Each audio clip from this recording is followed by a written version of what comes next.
por la excelente presentación. Muy bien, pues para empezar, ya me presentaron y la dinámica, como bien lo dice, es una evaluación a través de técnicas lúdicas para la detección del abuso sexual infantil o incluso también para el diagnóstico, y esto también nos puede ayudar para hacer periciales. Entonces, vamos a empezar con un juego. Entonces les voy a pedir a todos los participantes, por lo menos de aquí del Zoom, que pongan mucha atención a esta parte del juego. Y se trata de lo siguiente. Es un juego que tiene que ver con tierra, agua y fuego. Cuando yo diga tierra, ustedes en la parte de las reacciones van a poder poner el dedito que va arriba. No levantar la mano, sino la manita que va con el pulgar arriba. Cuando yo diga agua, va a ser el corazón, ustedes van a reaccionar con el corazón. Cuando yo diga fuego, ustedes van a reaccionar con la reacción que viene de fiesta, como conito que trae como serpentinas, ustedes van a reaccionar con eso cuando yo les diga fuego. Así que los voy a poner a todos en galería para ir sabiendo cómo vamos con este juego y qué tanto ustedes pudieron entender. Antes de empezar, ¿a alguno no le quedó claro las instrucciones? ¿O vamos bien? Ok, pues vamos a empezar. Voy a ir diciéndoles y ustedes por favor necesito que vayan reaccionando de acuerdo a los iconos que ya les fui diciendo. Muy bien, bueno, pues entonces vamos a empezar. 1, 2, 3. Agua.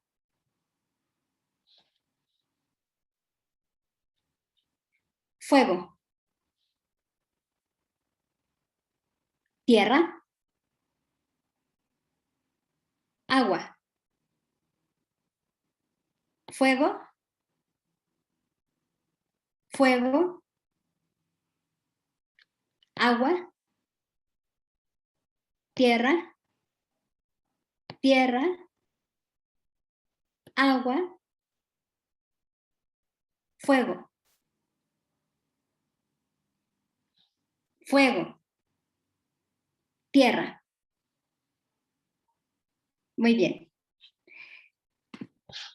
Ok. Me gustaría, por favor, que a través del chat me fueran diciendo cómo se sintieron en este juego.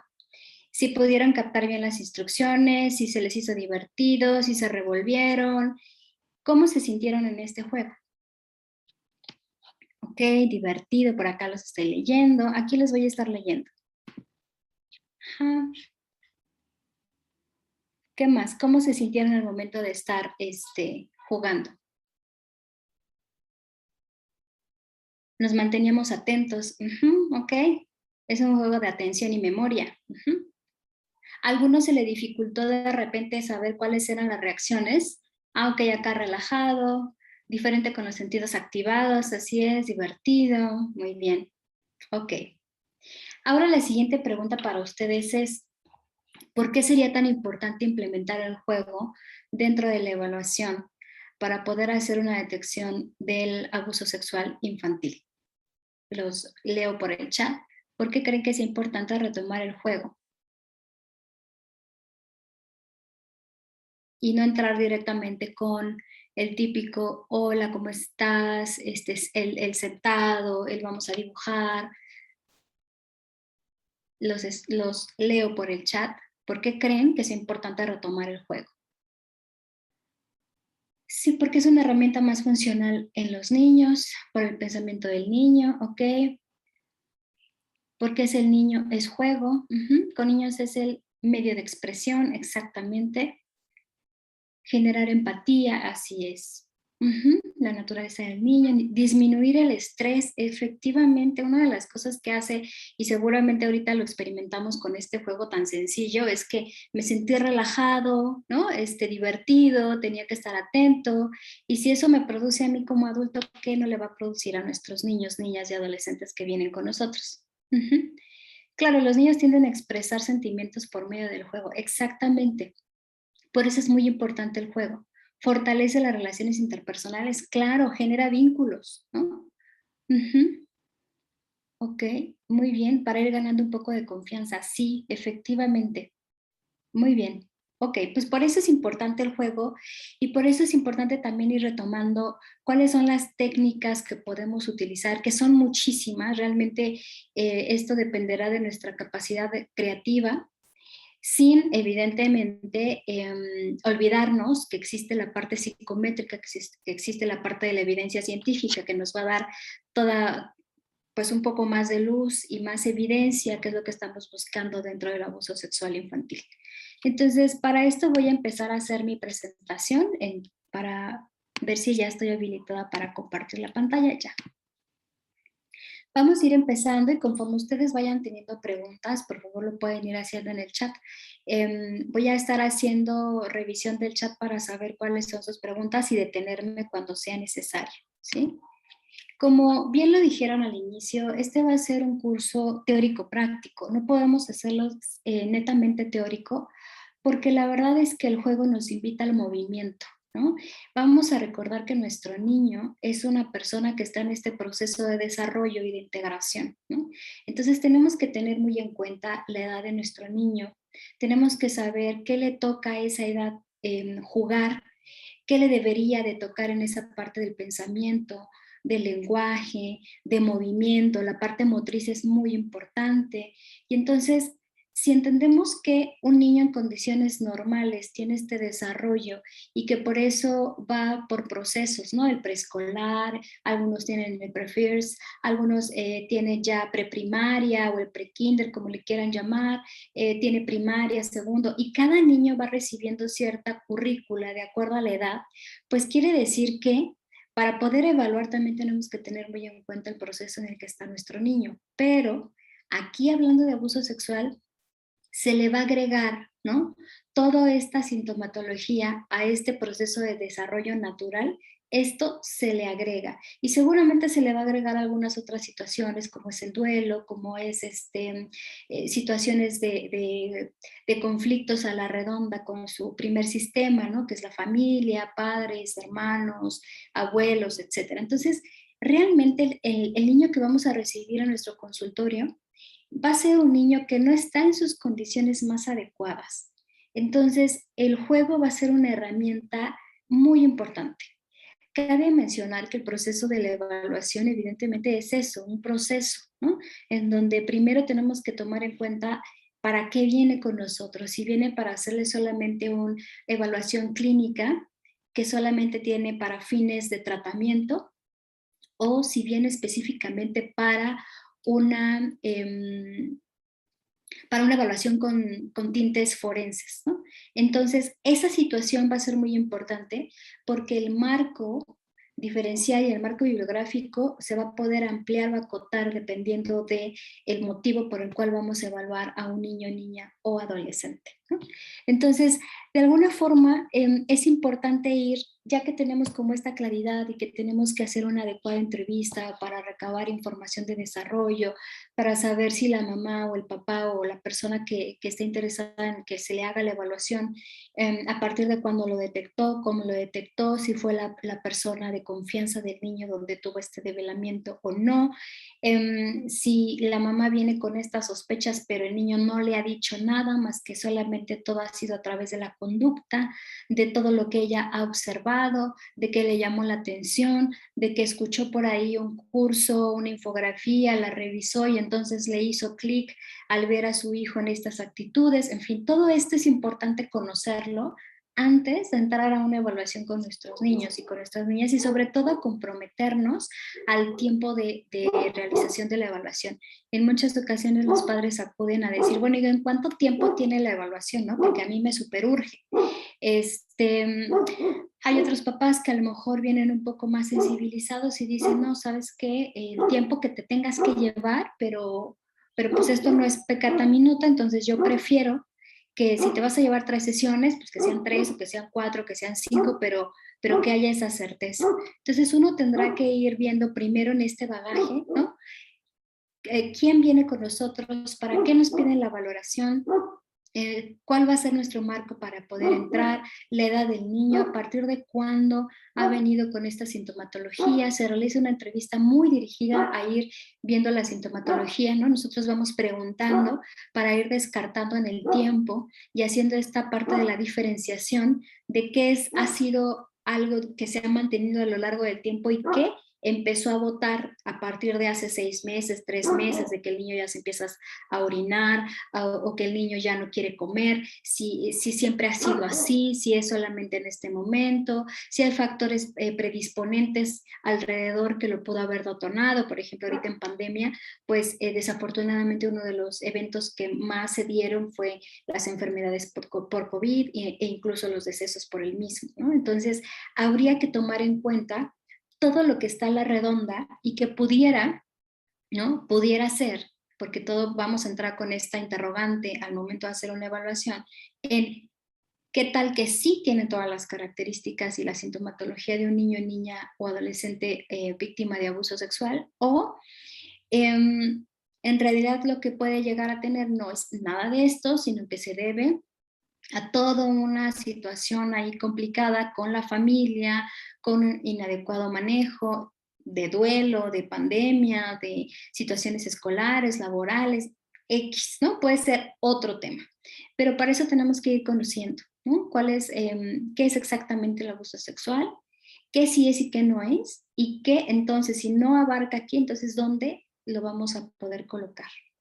Entonces, como les decía, esto es de juego y vamos a tener que estar como muy abiertos a los participantes. Les voy a pedir en cierto momento que tengan a la mano hoy colores y hojas, que es como lo básico que tenemos que tener todo psicólogo, que vamos a poder intervenir en este tipo de asuntos. Entonces, bueno, ¿por qué el juego es importante? ¿No? Bueno, el juego en realidad, pues como ustedes lo dijeron, es una actividad y es algo libre, es espontáneo, es natural. Todos, absolutamente todos hemos pasado por cualquier cantidad de juegos, ¿no? Sin embargo, hay que conocer que en este proceso de desarrollo los juegos van cambiando de acuerdo a nuestras propias necesidades en cuanto al proceso de maduración. Entonces, el juego de por sí nos genera un placer, ¿no? Es placentero, te relaja, te desinhibe, te sientes en confianza, lo haces con tus amigas, amigos, ¿no? Eso genera vínculos, como bien ustedes lo venían diciendo. Y entonces esto se asocia inmediatamente a, a que va a ir acompañando al ser humano desde el nacimiento hasta la vejez, ¿no? Y aquí tenemos a los autores Oviedo y Toro, que efectivamente el juego es algo que nos va a estar acompañando durante toda nuestra vida, toda. Entonces, si el juego es algo que nos acompaña y que es un proceso natural, que el niño va a empezar a jugar desde que es bebé con su chuparse el dedo, agarrarse los deditos del pie, a estar llevándose objetos a la boca, y conforme va creciendo, bueno, entonces ya le estará llamando la atención los ruidos, ¿no? Cuando ya tiene que localizar esta parte de dónde están los objetos. Por eso los niños podemos jugar con ellos a dónde está papá, a dónde está mamá, porque en realidad en esa etapa de su pensamiento y de su proceso de desarrollo, pues si algo se le sale de su panorama, realmente cree que no está, ¿no? A diferencia de que cuando un niño va creciendo y se le desaparece, y entonces puede aquí caber el juego de las escondidillas, en donde uno ya sabe que no porque no esté en mi radar no quiere decir que no exista, sino que tengo yo que ir a buscarlo, ¿no? Y entonces, a partir de ahí, ¿cómo va evolucionando el juego alrededor de nuestra vida? Y esto es en condiciones normales. Sin embargo, el juego, además de que nos produce esta sensación y vamos adquiriendo normas, límites, vamos siendo empáticos, vamos generando relaciones, vamos generando camaradería con nuestros pares. ¿Qué quiere decir? Que cuando nosotros vamos a explorar a través del juego es para experimentar o para observar cómo el niño se va desarrollando en el juego netamente, ¿no? ¿Cómo es? Pero cuando vamos a agregar el abuso sexual, si el niño estamos teniendo que es la capacidad de lenguaje y de expresar, y que por medio del juego el niño representa lo que vive cotidianamente, ¿qué quiere decir? Que cuando viene un proceso de abuso sexual, o cuando viene, pues sí, una serie de eventos, ya sea único o eventos sistematizados, en donde va a primero impactar va a ser en el juego en el niño, ¿no? porque el niño no va a tener todavía la capacidad de llegar y platicar y decir, es que me siento triste, es que claro, como tú reaccionaste de esta manera, pues yo me sentí de tal forma y no me gustaría, ¿no? Una situación tan elaborada todavía no lo va a tener. Y entonces, por eso el juego va a ser una forma de expresar lo que en ese momento no le está gustando, su enojo, su tristeza, su impotencia, incluso este desconocimiento, todo va a impactar en el juego. Y por eso es importante primero conocer como las fases del juego para saber en dónde, específica en dónde ha sido dañado o cómo es que el niño va a empezar a expresar a través del juego esta sintomatología. Bien. Y entonces, para poder hacer un adecuado diagnóstico, ustedes conocerán seguramente la hora de juego diagnóstico, ¿no? Que esto es un recurso técnico que se utiliza dentro del margen de la psicología infantil, sobre todo para hacer un adecuado proceso de psicodiagnóstico.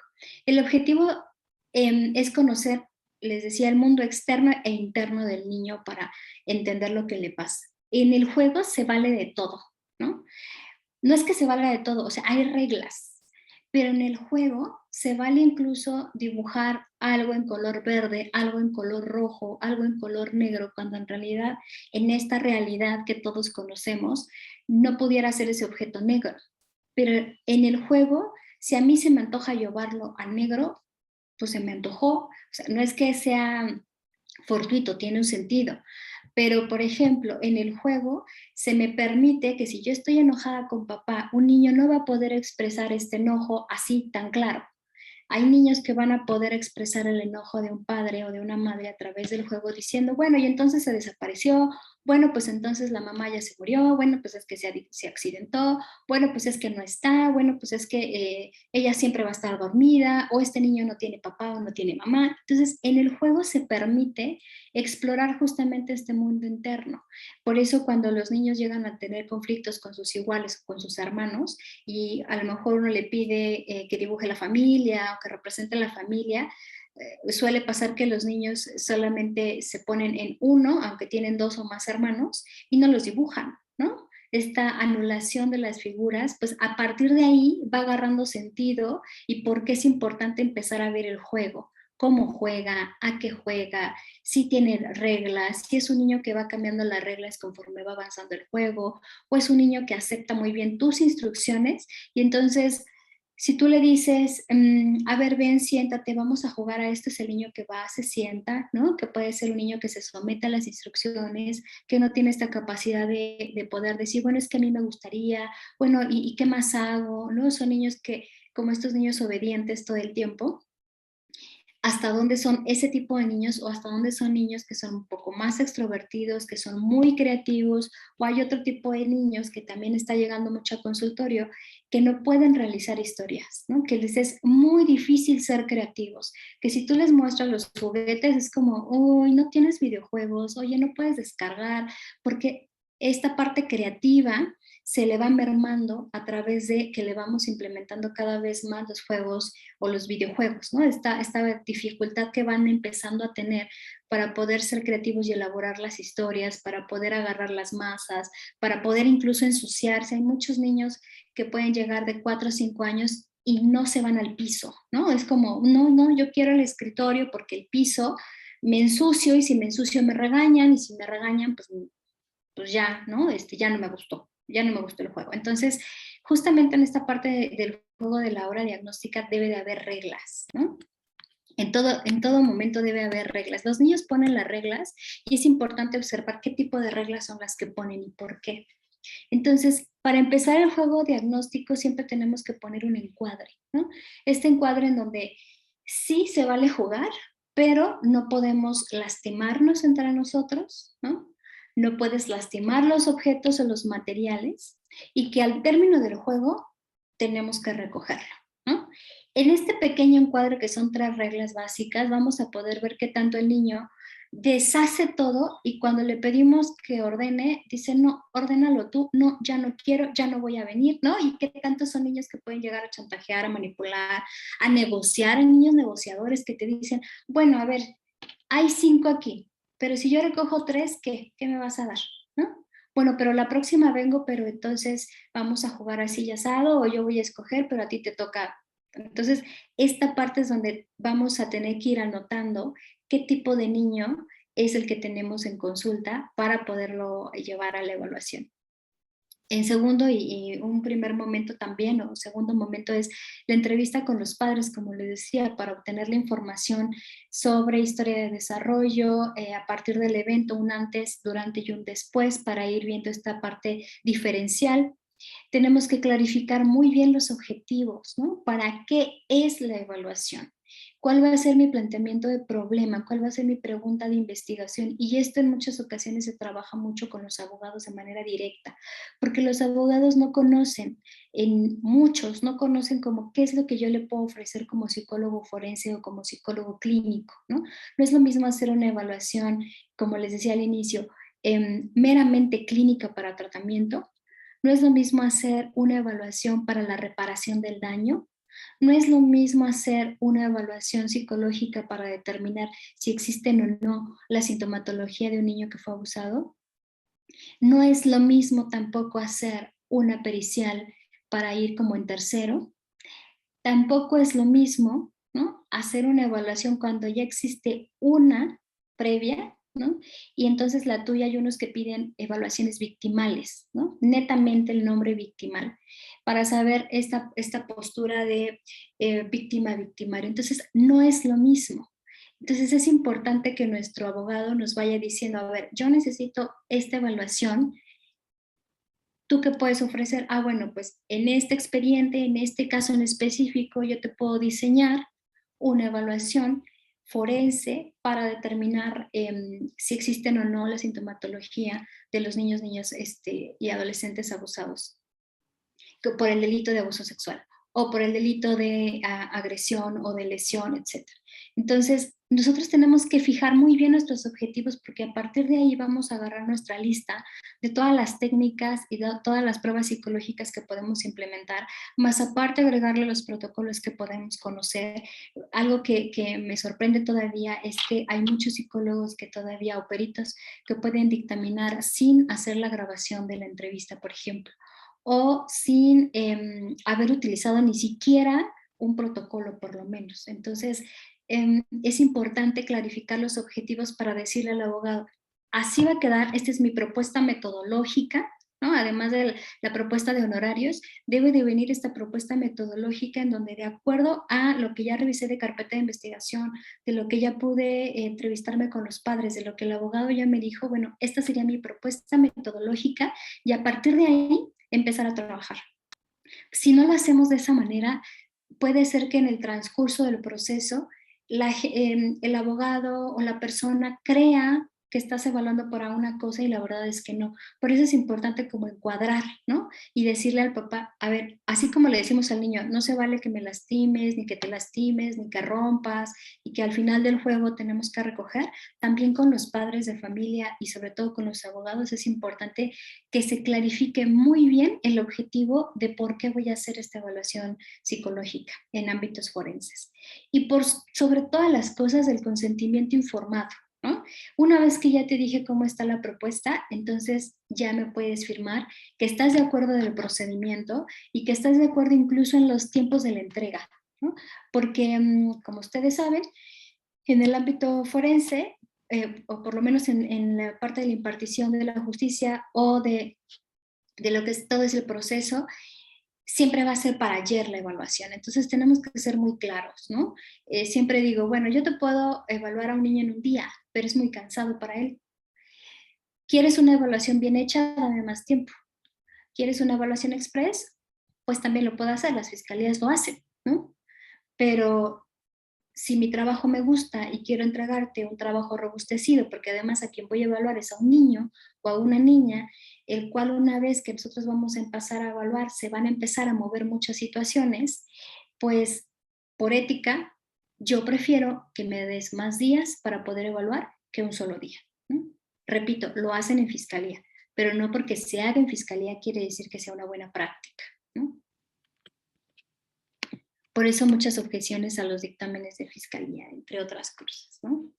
Uno de los materiales lúdicos esenciales que tenemos que tener en consulta o en nuestro despacho son los muñecos articulados, que no quiere decir los muñecos sexuados, las masas, hojas blancas, juego de cocina, ¿no? Esto es muy importante. Conforme vayamos pasando del juego natural al juego en el trauma y específicamente al juego en el abuso sexual, van a entender por qué es importante el juego de la cocina y de la alimentación, los carros también. Y aquí le pongo etcétera porque podemos ocupar también la arena, podemos ocupar, incluso hay quienes pueden llegar a tener una casa allí en su consultorio, ¿no? Una casita de juguete. Y lo más importante es que si tenemos esto, tengamos creatividad para poder ocuparlo. Podemos tener esto, pero si no tenemos la capacidad creativa, pues va a estar muy bonito, pero no vamos a saber cómo lo vamos a ir utilizando. Es importante, por ejemplo, ofrecerles colores, crayolas, pinturas, carboncillo, acuarelas, entre más este tipo de cosas en donde podamos ir mezclando las texturas y demás, va a ser muy interesante de cómo los niños van elaborando justamente esta expresión de lo que les pasó a través de, hay algunos que son más artísticos que otros, hay algunos que están mucho en esta parte destructiva y a lo mejor tener un martillo de juguete, híjole, es una parte en donde los niños pueden golpear y pueden sacarle enojo y uno puede empezar a trabajar con esto, ¿no? Como les decía, hay tipos de juego, el niño va evolucionando a través de su juego, pero esto se le va favoreciendo a la expresión y esto tiene que ver mucho con qué tanto yo como papá o como mamá favorezco la libre expresión de mi hijo a través del juego o qué tanto la voy a limitar. Hoy en día sabemos que por pandemia, pues los niños estuvieron más limitados al aire libre, a esta parte de ir al parque, de socializar con sus pares, y prácticamente la forma de socializar fue el Zoom, ¿no? Y fue bajar o descargar el juego y mandarle la invitación al amiguito para que se conectaran y pudieran jugar. Bueno, pues de alguna forma es lo que había y se ocupó se ha tenido sus estragos, sí, pero creo que todo tenemos que irlo modulando y regulando. Entonces, a través de los tipos de juego vamos a ver, y aquí los enmarqué en 3. Hay el presimbólico, como les decía hace un ratito, el bebé buscará el objeto que desaparezca de su vista, y esto se da entre los 8 y los 12 meses, por lo menos, ¿no? Después va adquiriendo esta conciencia y entonces, les decía, pese a que no está el objeto, sabe que ahí está, ¿no? La conciencia del objeto pese a no verlo, y esto pasa entre los 13 meses hasta los 17 meses aproximadamente, ¿no? La parte del juego simbólico en la parte de la construcción es cuando el niño empieza a jugar con su juguete y pide que juegues con él, ¿no? Cuando te dice, mira, vamos a jugar, te presto mi juguete y vamos a hacer a que tú haces esto y yo hago tal cosa, ¿no? Este juego de la imitación, el juego presimbólico va apareciendo ya en preescolares, en donde ya pueden jugar a través de la imitación. Entonces ya juego a la maestra, juego a papá y a mamá, juego a que me voy a trabajar, juego a que estoy con mi computadora, juego a que voy a ser el superhéroe o que voy a ser el constructor, etc. Entonces aquí les ponía el juego al doctor, el juego de la cocina, el juego de los roles, y es muy importante aquí conocer que en esta fase que es de preescolares, en muchas ocasiones vienen las evaluaciones en estas edades, porque cuando empiezan a jugar a este juego de imitación a papá y a mamá, este juego de roles, de repente a los padres les llama la atención que el niño esté llevando a sus muñecos a besarse, a que los acueste juntos, ¿no? Y entonces las mamás o los papás empiezan como a activar, ¿no? Esta parte de algo está pasando y qué tal que... Y por eso es importantísimo la parte de la exploración hacia los padres para saber si ellos han sido cuidadosos cuando han tenido relaciones sexuales, si el lugar donde viven permite el claro cuarto del niño y del papá, si están alejados o si viven en un mismo cuarto, y entonces es muy difícil que exista esta parte de la intimidad entre los pares, ¿no? Entonces, evidentemente esto el niño pudo haberlo visto. Entonces, todo este tipo de cosas es importante ir haciendo muchísimo hincapié en si el niño a esta edad es normal que juegue a esto, ¿qué sería lo anormal? ¿No?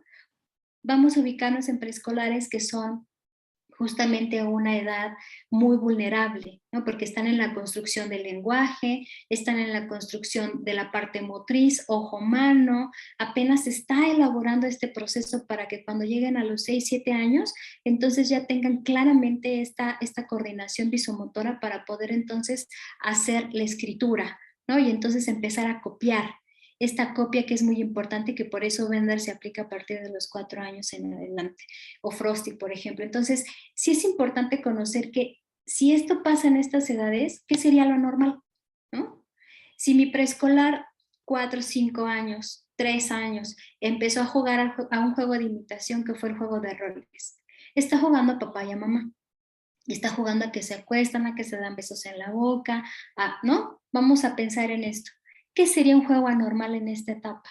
Que entonces yo pudiera empezar a indagar que este juego ya no es tan normal, que algo pasó, que algo vio y entonces lo está reproduciendo y justamente lo está imitando.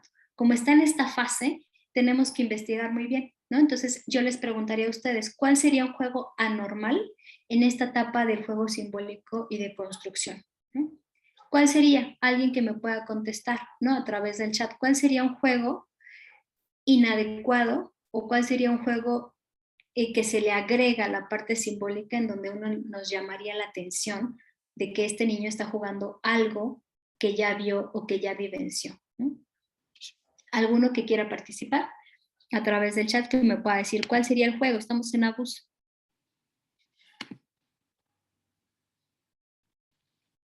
Sonidos específicos, exacto. Hay papás que pueden decir, es que jadea, ¿no? Está jugando a papá y a mamá y empieza a jadear. Exacto, pues eso puede ser. Que acomode un muñeco sobre otro o haga movimientos con ellos. Exacto, que haga movimientos con ellos, ¿no? Sí, que sean movimientos que sean como de arriba abajo, ¿no? O que incluso pueda decir, mamá, ¿me puedes, tú haces esto y yo hago lo otro, ¿no? Que pueda jugar con la mamá o con el papá. La primera escena, sí, claro, ¿no? La escena primaria, que tapen la boca al muñeco, efectivamente, que los desnude y los encime, muy bien. Sin embargo, aunque este tipo de juegos es algo que sería inadecuado, si nosotros solamente tomamos el juego así, podemos, nuestra capacidad de ideas ya se fue hasta la cocina. Pero por eso tenemos que tener una adecuada entrevista para saber hasta dónde este tipo de juego se debe a que a lo mejor la mamá la desviste y la mete al baño, ¿no? O a quienes tienen tina, que tienen regadera. O sea, tenemos que ir descartando hasta dónde este juego es parte de la imitación y lo que está teniendo esta familia es un inadecuado manejo de la sexualidad, o bien no están diciendo o están diciendo de más, ¿no? Que entonces eso está impactando en el juego del niño, o efectivamente el niño ya fue víctima de cualquier tipo de abuso, ya sea de tocamiento, de ver, de usarlo, de lo que fuera, para que entonces el niño lo pueda estar reproduciendo. Por eso es importantísimo la entrevista. Y no solamente quedarnos con la parte de lo que nos dicen los papás, sino también con lo que el niño empieza a jugar con nosotros y cómo juega, ¿no? Bien, esto es en cuanto a la parte de los preescolares, ¿no? Luego viene el juego reglado, que es prácticamente toda la primaria, desde los 6 años en adelante. Y el juego reglado es la implementación justo esto de las reglas, de las normas, de los valores. Lo básico, por ejemplo, el juego de gato, ¿no? Es un juego muy sencillo y es un juego reglado. Ahí puedes poner 3 de 3 o hasta que vamos a jugar 10 veces y el que primero llegue a 10, dependiendo. Hay juegos como el avioncito, el típico avión. Hay juegos como el Rummy, por ejemplo, o el Monopoly son más elaborados para niños como de los 11, 12, 13, 14 años, ¿no? Que ya están en esta preadolescencia y adolescencia. Y esta fase del juego reglado nos va a acompañar hasta los 12. Sin embargo, yo creo que se extiende a más cuando ya llega un adolescente. Y entonces en esta parte del juego reglado es justamente algo que caracteriza al juego de simbólico de construcción, al reglado, es que esto es un proceso normal de juego. Pero ¿qué pasa cuando existe un abuso en esta fase de los preescolares y no se detectó? Llega la fase de reglado y entonces ahí se sigue perpetuando el abuso. El niño que ha sido perpetrado desde desde muy pequeño, entonces va a conocer, no solamente va a empezar a imitar lo que están haciendo con él, sino que cuando llegue la regla, pues va a ser un niño que no va a tolerar las reglas, ¿no? Porque además a él no le han respetado. Entonces, como, ¿por qué voy a respetar las reglas? Y entonces va a tratar de hacer o trampa, a destruir, a tener poco control de impulsos, a querer manipular, a querer negociar, porque ya han negociado con él. Entonces, en esta fase del juego reglado va a llegar a esta fase de una manera totalmente diferente a un niño que sí pasó su periodo de construcción y la parte simbólica de manera adecuada, y que cuando llega a la parte arreglada lo va a poder aceptar. Entonces, es muy diferente ver en qué momento llega el niño con nosotros, ¿no? Cuál es su edad, cómo pasó el juego, y por eso es importante hacer esta adecuada entrevista de cómo jugaba, a qué jugaba y ahora cómo está jugando, ¿no? Para saber qué tanto ha venido esta diferenciación y qué tanto ha venido esta afectación en este niño o niña, o incluso ya nuestro adolescente. Si el abuso ha sido perpetrado dentro del juego reglado, pues entonces el niño va a empezar sí a intentar a marcar una de dos, o son niños que respetan cuidadosamente las reglas por este sentido de supervivencia, de claro, lo voy a respetar porque ya, o sea, ya me di cuenta que si yo hago algo inadecuado me va peor, ¿no? O, como les decía, voy a negociar, ¿no?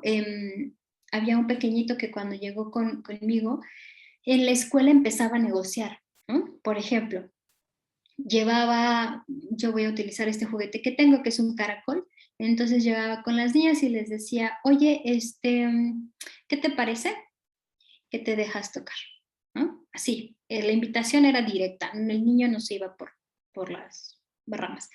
¿Qué tal que te dejas jugar, te dejas tocar, pero yo te voy a dar, te voy a prestar esto, o te traigo mañana dulces, pero nos vamos por allá por donde no nos ven, y tú te dejas tocar, y si tú quieres, pues también me tocas, ¿no? Entonces, y la niña decía, ah, perfecto, sí, vamos, ¿no? Hasta que, bueno, finalmente se descubre y todo lo demás, pero justamente en la parte arreglada, los niños empiezan a poner esto, ¿no? Empieza la negociación, hay una regla, tú te dejas, yo me dejo y te entrego, ¿no? Hay esta instrucción, y entonces hay esta negociación, hay un costo-beneficio, y viene esta parte de, pero no digas nada, el secreto.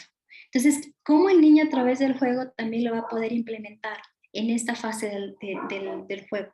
Por eso es importante decir, bueno, en este juego reglado, que es la primaria de los 6 aproximadamente los 12, esto es lo que le tocaría a un niño jugar, por eso la implementación de videojuegos y otras cosas. ¿Qué sería un juego inadecuado en esta etapa? ¿Mm? ¿Qué sería un foco rojo que nos empezara a botar en esta fase del juego reglado? Así como ya lo pudimos hacer en el juego de la construcción, ¿cuál sería un juego inadecuado en esta fase del juego reglado? ¿Quién pudiera decirme un juego que, de acuerdo a lo que le toca al niño jugar, pudiera estar inadecuado? Alguien. Y si no se les ocurre, igual pueden mencionarlo, ¿no? Así como, no, pues no se me ocurre un juego inadecuado a esta etapa del juego reglado. Un juego reglado inadecuado puede ser en esta fase, por ejemplo, los 6, 7, 8 años, primaria baja, también se dan los juegos sexuales entre los niños, que no es lo mismo un abuso sexual.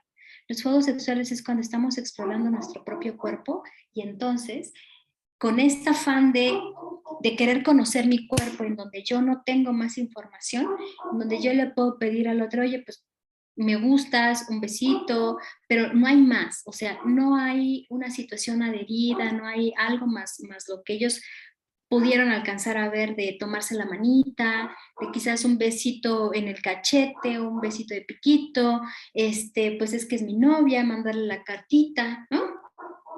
El juego inadecuado en esta fase es ya esto, ¿no? En donde el niño ya puede decir, hay niños en primaria que decían, oye, vamos a jugar a tener relaciones, ¿no? A relaciones sexuales. Ahí ya es así como, wow, ¿cómo es ese juego? ¿No? A ver, platícame, ¿cómo es ese juego? Entonces, ese sería un juego inadecuado a vamos a jugar a tener relaciones sexuales, o vamos a jugar a cuando ya viene una implementación diferente, cuando ya viene una sensación, cuando ya le dices que tú tienes que hacer esto, es que tú tienes que hacer aquello, es que tú no puedes hacer. O sea, justamente el niño empieza a poner estas reglas, ¿no?, dentro de su juego. Y en esta fase del abuso sexual infantil, en cuanto a que tiene que ver con el implementar las normas, la parte simbólica, y todo esto solamente estamos hablando de la infancia o de niños, niñas y preadolescentes, a diferencia que cuando ya viene en esta parte de la adolescencia, el juego sin lugar a dudas va cambiando, ¿no? Y ahí vendrá una situación todavía más complicada, porque si estamos hablando de adolescentes que ya fueron abusados desde muy temprana edad, cuando llegan a la adolescencia, lo más seguro es que ya empiece a votar con situaciones antisociales, ¿no? Puede ser bullying, puede ser anorexia, puede ser bulimia, puede ser uso y abuso de sustancias, pueden ser niños relegados, pueden ser niños con sintomatología depresiva, en fin, ya empieza a haber, ¿no?, un cúmulo de situaciones en la adolescencia que por ende, por el proceso adolescente, más aparte el haber vivido este tipo de abuso y que incluso en la adolescencia a veces ya se da la situación coital, pues entonces va a agravar toda la sintomatología. Y entonces aquí donde se va a poder ver es en las relaciones sociales, en la identificación con sus pares, en qué tanto se puede relegar o qué tanto está muy en el afuera, ¿no?, en su vestimenta, en su sensación corporal, qué tanto se cubre el cuerpo, qué tanto no. Ok, aquí me dice, en el juego reglado, el juego de hacer palabras y que el niño ponga palabras de odio o groserías como indicador. Puede ser, hay niños que justo hay un inadecuado manejo de la sexualidad y entonces hay niños en esta etapa que pueden decir, ay, bueno, pues hay niños que sí pueden decir, es que tu papá ya, ¿no? Que le llaman a los genitales de una manera diferente a lo que usualmente se debería. Y es ahí donde nosotros es como este foco rojo, ¿no? No solamente con groserías, sino este lenguaje que puede ocupar el mundo adulto, también lo empieza a ocupar el niño. Y es ahí donde tenemos que ir viendo cómo le dice. Hay niños, por ejemplo, que me han dicho, ay, pues es que mis muñequitos están jugando a cosas de adultos, ¿no? Y es ahí donde yo les digo, oye, ¿cómo son unas cosas de adultos? Porque pues yo no sé. Me acuerdo que esta niña me dijo, ay, ¿no sabes que es algo de adultos? Le dije, no, pero si tú eres una adulta. Le dije, sí, soy una adulta, pero no sé a qué te refieres con cosas de adultos. Pues a eso, a que se van a la cama. Y yo, ¿y qué hacen ahí? ¿No? O sea, esta parte de permitirte no saber absolutamente nada y llevar al niño a que te vaya diciendo las cosas, ¿no? Y hay niños que dicen, ay, pues tú ya sabes, ¿no? O hay una niña que me dice, pues yo ya sé cómo se hacen los bebés, ¿eh? Yo ya sé. Ah, sí, ah. ¿Y cómo se hacen? ¿No? Platícame, porque igual y yo no sé. Ay, ¿cómo no vas a saber? Te juro que no sé, platícame, ¿no? Bueno, está bien, te voy a platicar. Y hay niños que te dicen, no, pues es que, a ver, se le mete una semillita a mamá y entonces eso hace que le crezca la panza y que cuando ya tenga 9 meses tengan que ir al doctor y se lo saquen. Punto. Oye, ¿y algo más pasa? No, nada más eso. Perfecto, ¿no? Es ahí donde decimos, ok, tiene una noción de cómo llegan los bebés, a diferencia que, ay, bueno, pues tienen relaciones sexuales y entonces, y hasta dónde esto que ellos están platicando es producto de la información que ya le dieron, pero no es producto precisamente de un abuso sexual. Ahí va cambiando, ¿no? Aquí dicen, bueno, ¿puede ser un lenguaje con denotación sexual? Sí, por supuesto, ¿no? Esta parte del cómo se dirigen, por eso cuando cuando hay talleres de prevención de abuso sexual infantil y se trata de abordar las partes del cuerpo tal cual, así como se llaman, hay niños, cuando uno les pregunta, bueno, ¿ustedes saben cómo se llaman? Y yo, sí, pajarito, sí, el pene, sí, mi pilín, sí, mi no sé qué, ¿no? Ahí vas obteniendo información de cómo le han dicho en casa que se debe de llamar, ¿no? Y es ahí donde decimos, bueno, sí, o sea, tú le puedes llamar así, pero en realidad su nombre de pila o su nombre como tú lo tienes, yo me llamo Beatriz, pero me pueden decir Betty, ¿no? Me pueden decir Bet o me pueden decir Beatriz. Mi nombre es Beatriz, que me digan Betty es otra cosa, pero mi nombre es este, así le pasa a nuestras partes del cuerpo. Esto es un pene, Que tú le quieras decir pajarito, ok, pero es un pene, ¿no? Entonces, esta parte de estructurar, y es ahí donde muchas veces cuando estamos dando esta parte de la prevención, hay niños que se puedan retraer, hay niños que dicen, bueno, y sirve para tocar, o bueno, ¿no? Cuando ya empiezan a poner agregados a lo que tiene que ver con una relación coital, pues es ahí donde entonces nosotros tenemos que empezar a poner más nuestras antenitas y enfocarnos más en ese tipo de cosas. Entonces, en este punto yo les voy a pedir, esta es una técnica lúdica, seguramente muchos ya la conocen, y es como para explorar qué tanto el niño puede expresar sus emociones o no, qué tanto el niño tiene este adecuado lenguaje, y entonces te lo puede decir. Hay niños que me encantan porque tienen esta facilidad y a lo mejor han sido, pues, han sido mejor estimulados que otros, no lo sé, o diferente, que te pueden decir, sí, eso me causa tristeza, ¿sabes? Eso me pone muy triste, o esto me enoja cuando me agarra mi hermano mi juguete porque entonces lo destruye, ¿no? Hay niños muy claros, pero hay otros niños en que blanco y negro, ¿no? Feliz, triste, si acaso enojado. Y me acuerdo un niño que estaba en consulta y que cuando le dije, entonces lo que pasa es que te sientes frustrado. Y me dijo, frustrado, no sabía que eso existía, ¿no? Entonces, como esta parte en donde cuando estamos en consulta favorecemos, pero cuando estamos en evaluación, pues obviamente yo no le puedo decir esto, ¿no? Solamente capto que el niño no tiene esta capacidad todavía de poder construir, de poder conocer y por lo tanto poder verbalizar lo que siente. Entonces, lo que voy a llevarlo a hacer es, les voy a pedir a todos que en este momento saquen una hoja, saquen colores si es que tienen a la mano, y si no, por lo menos lo puedan tener en la mente.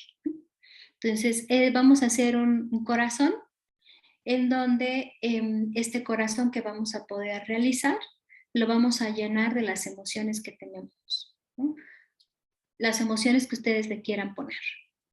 Yo le puedo poner enojo, le puedo poner tristeza, le puedo poner alegría o le puedo poner amor. Lo que ustedes quieran ponerle a su corazón, lo van a llenar, ¿no? Y lo van a dibujar de acuerdo al color que le hayan querido poner a cada emoción. Cuando yo hago esta práctica con los niños, es muy natural que el niño me evoque a la película esta de Intensamente, ¿no? Entonces trato de que no sea la copia, y que sea algo que el niño pueda expresarme a través del color. Entonces, por favor, les pediría que hicieran su corazón y que pudieran ir iluminándolo, coloreándolo, llenándolo de estas emociones que ustedes tienen en este momento, y que puedan poner solamente la emoción que más abarca su corazón, y en segundo lugar que me pongan la emoción que está más chiquita cuando hayan terminado.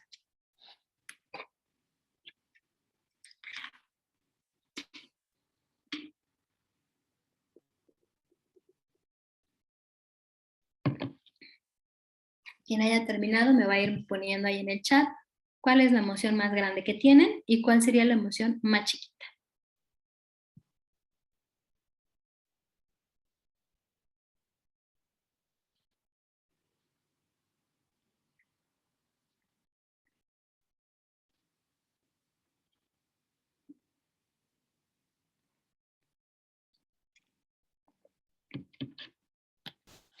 Por lo regular, los niños cuando dibujan están platicando, ¿no? Entonces, es importante como ir diciendo, ¿y cuándo sientes tristeza? ¿Y cuándo sientes alegría? ¿No? Ok, gracias. Aquí ya hay amor y enojo. Muy bien. Amor lo más grande, enojo lo más chiquito. Gracias. ¿Quién más? A través de esto solamente vamos a ir viendo qué tanto pueden expresar sus emociones y qué tanto no. Alegría y dolor, ok. Enojo, muy bien. Feliz, ok. ¿Quién más? ¿Uno más o dos más?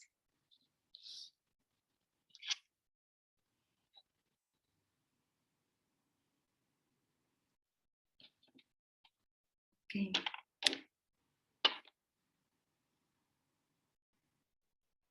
amor, impotencia, alegría, estrés. Ok, muchas gracias. Felicidad, tristeza, sí. Podemos tener emociones muy encontradas. El niño en el abuso, vamos a ir viendo por qué le es más difícil expresar sus emociones. Hemos visto hasta el día, hasta este momento, cómo se desarrolla el juego de manera natural, ¿no? En condiciones normales tendríamos que recibir niños en consulta o para evaluación así. Pero cuando ya se le agrega algo más, justo vamos a empezar a entender que cuando pasa un evento o eventos de abuso sexual, cómo empieza a repercutir en nosotros, en el niño sobre todo, cómo llega a desintegrar de tal forma que para cuando vamos a evaluar tenemos que tener noción de que vamos a recibir niños no en condiciones normales, que vamos a recibir niños desestructurados en muchas ocasiones y que en esa desestructura es como nos entregaran piezas de rompecabezas prácticamente en cada sesión de evaluación. Entonces tenemos que ir encontrando que esas piezas de rompecabezas sí sean las del abuso sexual infantil y que otras piezas pueden tener que no pertenecen a esto y que pertenecen a otra índole. Porque ojalá, cuando casi siempre, yo creo que de 10 evaluaciones que hago, 2 no pertenecen a abuso sexual. Todas las demás lo son. Y entonces es ahí donde entramos al trauma, ¿no? Hasta aquí, ¿han tenido alguna duda antes de pasar a lo que es el trauma específicamente y cómo se va impactando? Antes de entrar a esta parte. ¿O vamos bien? Si vamos bien, me sigo entonces. Ok. El abuso sexual infantil es un trauma complejo. Como lo he venido diciendo no nada más en este espacio, sino en todos los espacios donde me han invitado, es que el abuso sexual infantil viene acompañado de una situación a nivel familiar disfuncional. Algo está pasando en esa familia, que esta familia tuvo un evento o tuvo varios eventos de abuso sexual infantil, ¿no? Una, dos. Podemos encontrar figuras parentales que no están ejerciendo adecuadamente su función, ¿no? Padres muy omisos, padres muy rígidos en límites, padres muy laxos, padres que les está costando incluso madurar su propio rol materno o paterno y que por ende entonces no van a saber cuáles son las funciones que tiene que tener el papá o la mamá, padres adolescentes, padres adictos, situaciones económicas, situaciones pandémicas, situaciones de migración, en fin, toda la cantidad de cosas que se puedan imaginar ahí. Entonces vamos a entender que este sistema familiar viene disfuncional en alguna de las áreas que compone toda la familia. Resolución de conflictos, en la parte de la comunicación, en la parte del establecimiento de las normas y los límites, en la parte de lo que tiene que ver con los roles específicamente, en la implementación y qué tanto se favorece la libre expresión de las emociones y de los sentimientos, ¿no? Entonces, todo esto va a ir mermando o qué tanto este sistema es capaz de regularse dentro del mismo para que pueda favorecer que el desarrollo de sus miembros siga siendo un proceso natural o qué tanto en este momento la familia está en un evento de crisis, que entonces lo que se genera puede ser un abuso, puede generarse un accidente, una situación de enfermedad, lo que sea. Pero en este caso, las familias incestuosas o las familias que tienen un abuso sexual infantil se caracterizan justamente mucho en el sistema parental, ¿no? Algo está pasando en este sistema parental que permea y entonces hace evidente que aparezca un abuso sexual. Y entonces, por eso el trauma es un trauma, el abuso sexual es un trauma complejo, porque no nada más es saberse abusado, sino que la figura, y por estadística siempre, casi siempre, sin generalizar, va a ser el padre, la figura paterna, y de ahí abuelos, tíos, primos, hermanos y demás, también se experimenta una sensación de duelo, ¿no? La pérdida de esta figura parental, protectora, amorosa, puede ser instrumental, pero no por eso quiere decir que sea amorosa, que pueda ser afectiva, ¿no? Entonces, claro que se viven muchas situaciones en la psique del niño, que no nada más es haberse visto abusado, sino también que hay una pérdida por esta figura paterna, en donde la familia experimenta, la madre puede experimentar este duelo por la pérdida de la pareja, ¿no? En el mejor de los casos, porque hay madres que, bueno, pues evidentemente no lo creen y pues continúan con la relación y favorecen a que se perpetúe el abuso, ¿no? Entonces, Fisher menciona que pasa este trauma físico, que es una discrepancia entre una situación de amenaza que sobrepasa los mecanismos individuales de superación, acompañados por emociones de desesperación y abandono, y que de esa forma pueden generar una desestabilización permanente en la concepción propia y ajena. ¿Qué quiere decir? Que si el niño empieza a notar justo esta discrepancia que nota entre el papá dice que me quiere, ¿no? Que me cuida, que me ama, pero me da besos en la boca. Y además de darme besos en la boca, me toca de cierta manera que dice que así me debe de tocar, pero no me gusta, ¿no? Hay una discrepancia en donde dice que me quiere, pero ¿por qué no me siento a gusto? Una. Dos, cuando se perpetúa el abuso, esto genera un shock, que entonces es esta parte en donde a nivel neurológico es como si, ¿no? Se escinde, ¿no? O sea, hay esta separación y entonces en este proceso de separación está este duelo y esta ambivalencia, ¿no? De las emociones y entonces empiezo a decir, me siento enojado, me siento triste, pero me dice que me quiere, pero ya no quiero que me abrace, pero ya no quiero estar a solas con él o con ella, es que sí juega conmigo, pero es que tengo miedo, ya empieza la amenaza, ya empiezan muchas cosas que entonces el niño en lo que procesa toda esta cantidad de sentimientos, de emociones y de ideas, le lleva un tiempo procesarlo, ¿no? Y entonces viene esta desesperación y este abandono de decir, ¿a quién le digo? No le puedo decir a mi mamá porque entonces ya me dijeron que si yo hablo voy a destruir a toda la familia, o porque yo hablo voy a ser muy mala, o porque a mí me gustaba, ¿no? Y tanto me gustaba que yo recibía los juguetes y los dulces o lo que fuera, ¿no? Entonces, este tipo de situaciones que empiezan a emerger en el niño o en la niña es muy difícil, ¿no? Entonces, les lleva un tiempo en esta parte de hilar y de procesar este evento en lo que todo el mundo ya está en una dinámica cotidiana. Se sienten abandonados, claro, porque entonces mi figura que yo creería que es protectora y amorosa, pues ya no es ni tan protectora ni amorosa porque ya me empieza a amenazar, me empieza a amedrentar, me empieza a manipular, ¿no? Y entonces esta desestabilización que voy a enfrentar como niño, como niña, pues entonces puede ser eso, permanente, si es que no encuentro una figura contenedora y que me pueda sostener y que pueda ser de confianza y que me pueda ayudar a, si no la encuentro, entonces voy a empezar a creer que esto es normal. Y es aquí donde aparecen estas fases del abuso sexual de la acomodación, ¿no? Puedo acomodar el evento de tal manera que lo naturalizo y entonces digo, ok, pues esta es una forma de relacionarme, pues entonces voy a través del juego reglado y entonces voy a negociar con alguien para que también se deje hacer lo que a mí me han hecho y entonces ya lo hago y lo reproduzco, ¿no? Por ejemplo, y es un ejemplo, puede pasar o no, pero es un ejemplo. O se puede experimentar que nuestro cuerpo se vale que alguien más lo toque y entonces yo puedo ir y tocar.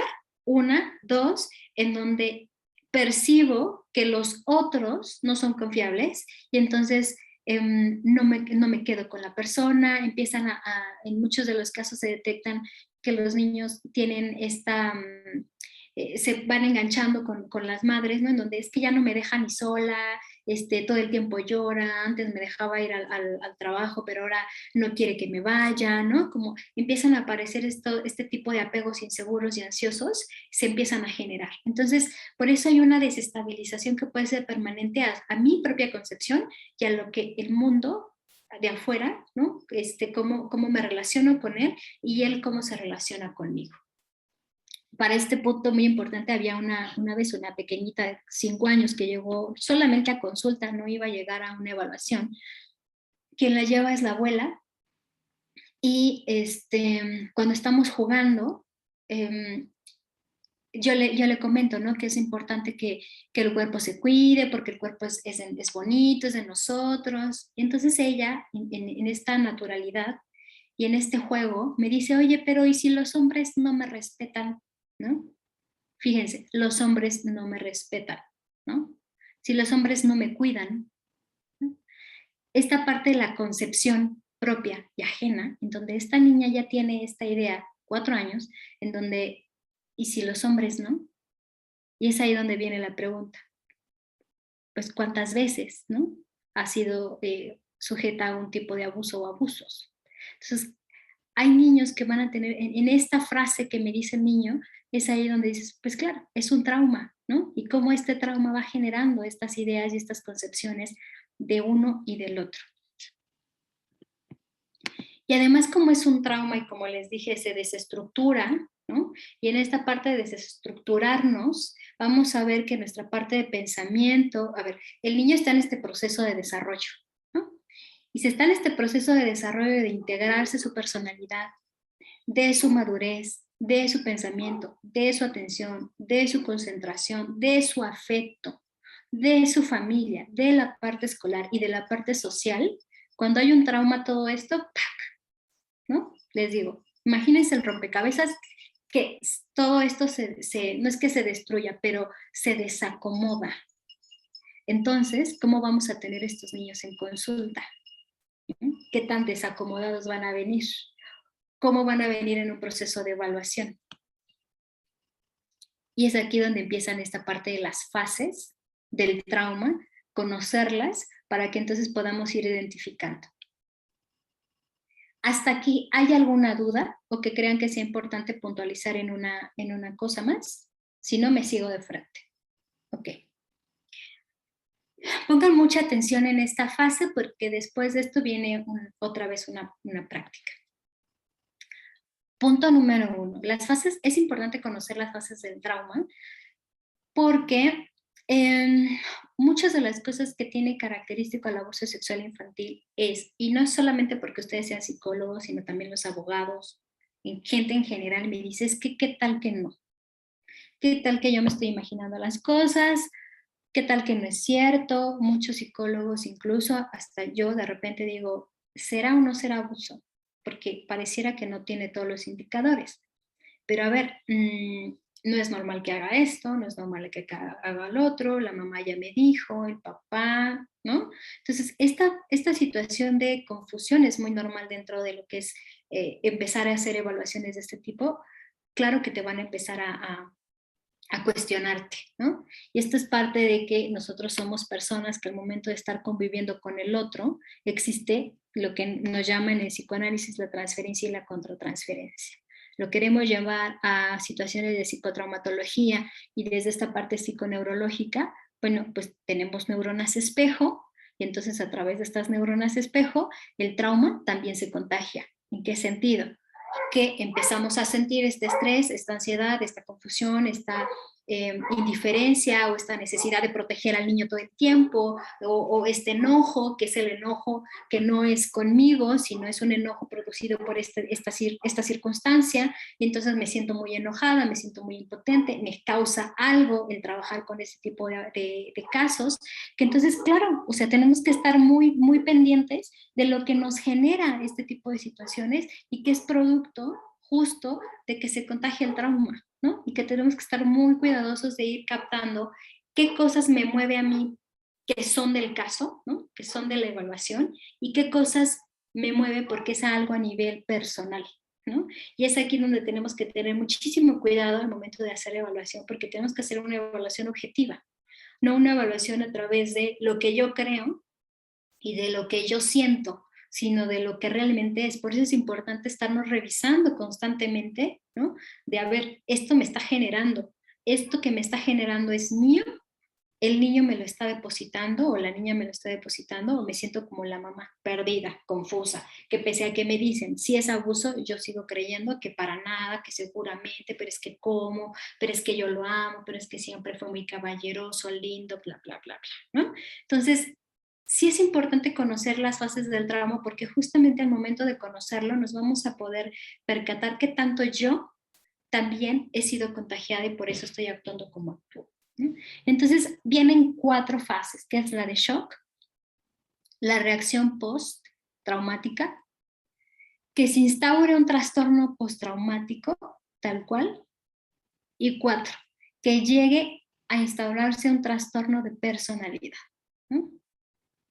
Entonces son estas 4 fases en donde quizás no llegue a un trastorno de personalidad, ¿no? Quizás, si es que hay una adecuada intervención, si es que hay un adecuado acompañamiento del niño, niña, adolescente y de la familia a nivel integral, etcétera. Por ejemplo, hay situaciones en donde desafortunadamente dentro del sistema de justicia se considera o se cree, es más bien una creencia que algo que realmente esté especificado en cualquier acuerdo, ley o código, lo que fuera, es una creencia que si el niño que va a ser evaluado para saber si es víctima o no de un abuso sexual o cualquier tipo de agresión sexual, si el niño empieza una sesiones de terapia, ¿qué tal que se vicia la dictaminación?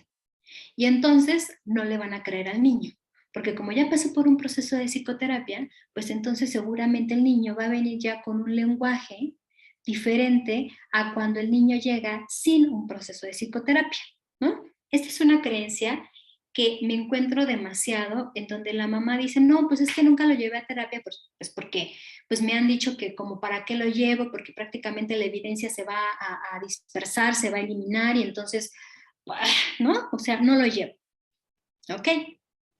En cuestiones reales, un proceso de abuso sexual infantil en carpeta de investigación puede tardar N cantidad de tiempo, ¿no? Han habido casos en donde empiezan con una carpeta de investigación, los llevan a sus evaluaciones 2, 3 veces, las veces que el abogado lo permite, el Ministerio Público lo indique, y en fin. Y que el niño cuando llega a una fase quizás de adolescencia, ya llega con una sintomatología cada vez más, más fuerte, ¿no? Más cruda. ¿En qué sentido? En que ya no nada más viene por el abuso sexual infantil, sino ya viene con una victimización secundaria, porque ya viene con un proceso de desgaste tan importante, porque es un niño que ha pasado por diversos psicólogos y entonces ya es como, el hartazgo de, otra vez me vas a preguntar, ¿no? Estas pruebas ya hasta me las sé.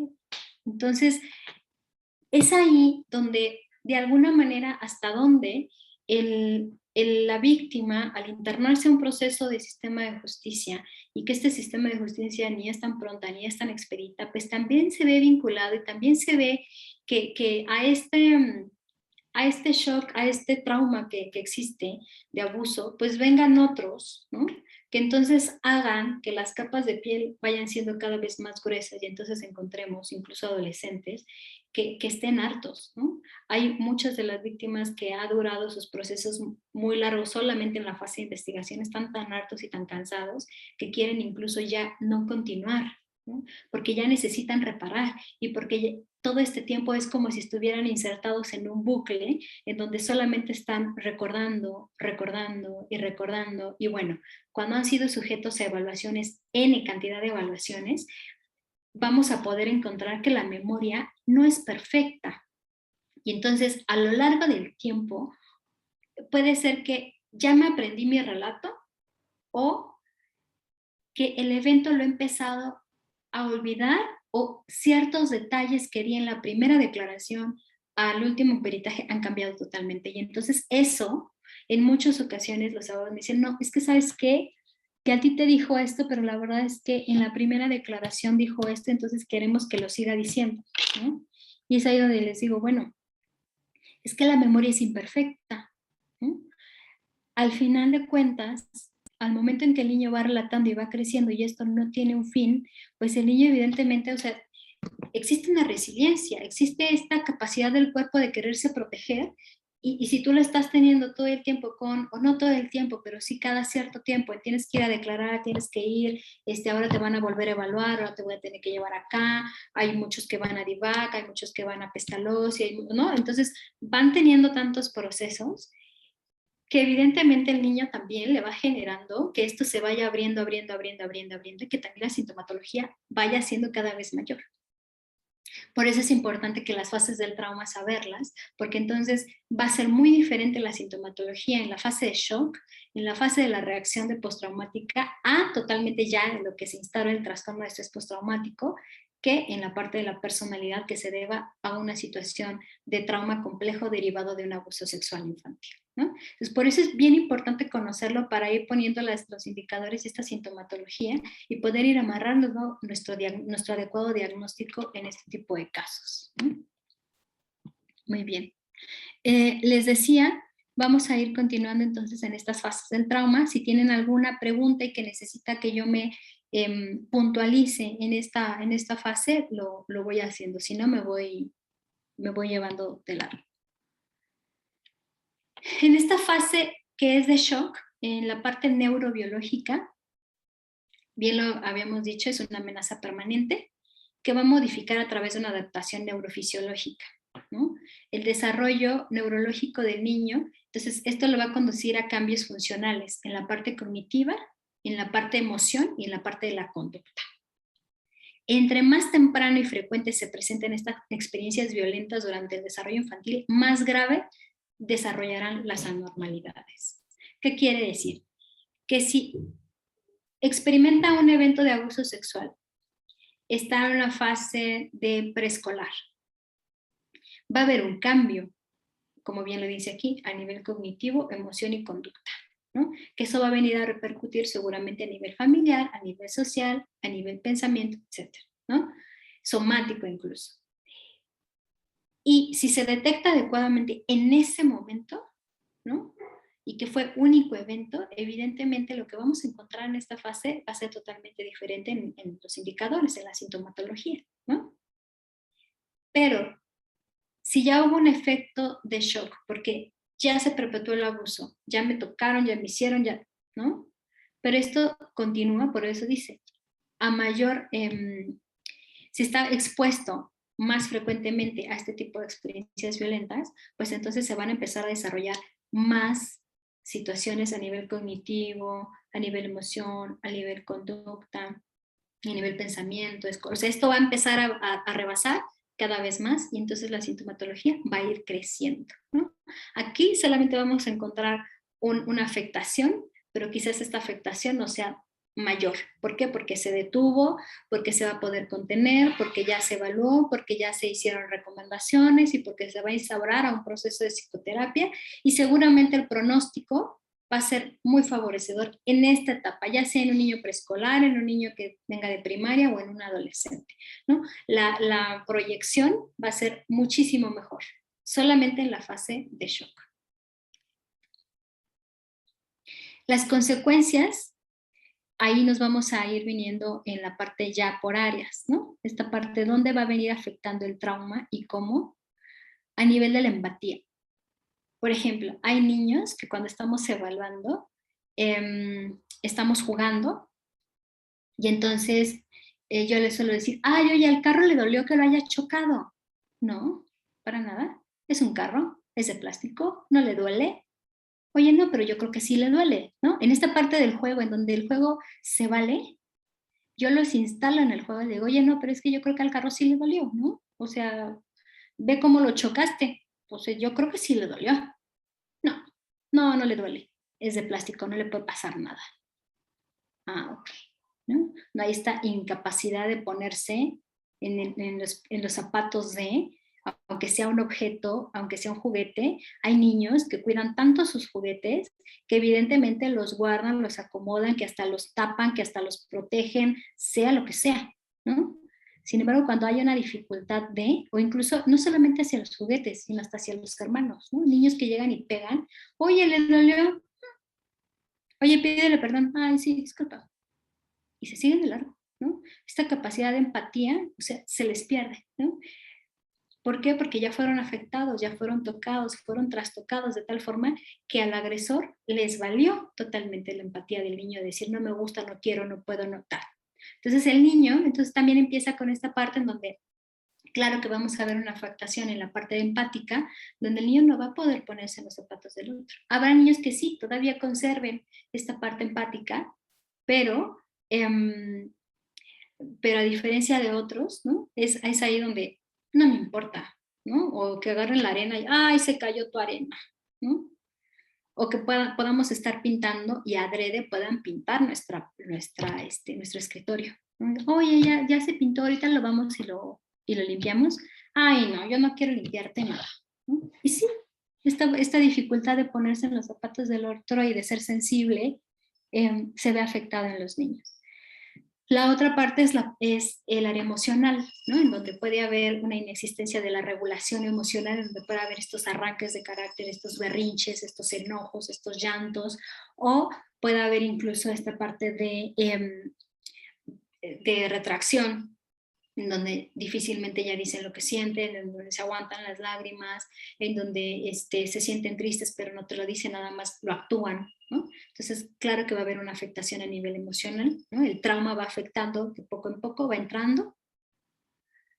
La autoestima, evidentemente, ¿no? Se ve afectada y lo podemos ver desde, hay niños que pueden llegar y son muy líderes al momento del juego y hay otros en los que abandonan la voluntad, abandonan la directriz y entonces prefieren que tú les vayas diciendo cómo, cuándo, al momento de pedirles algún tipo de dibujo, lo pueden hacer pequeñito o pueden estarte preguntando, pero sí lo hice bien, aunque tú le puedas aplicar alguna prueba psicométrica, totalmente es, lo hice bien, o cuando se equivocan, se estresan, se ponen, hay unos niños, es que ya te manché aquí y préstame la goma, y aunque le digas, no pasa nada, no, pero es que no puede ser así. Me acuerdo de una pequeñita que había sido no precisamente víctima de abuso, pero venía por otro tipo de trauma.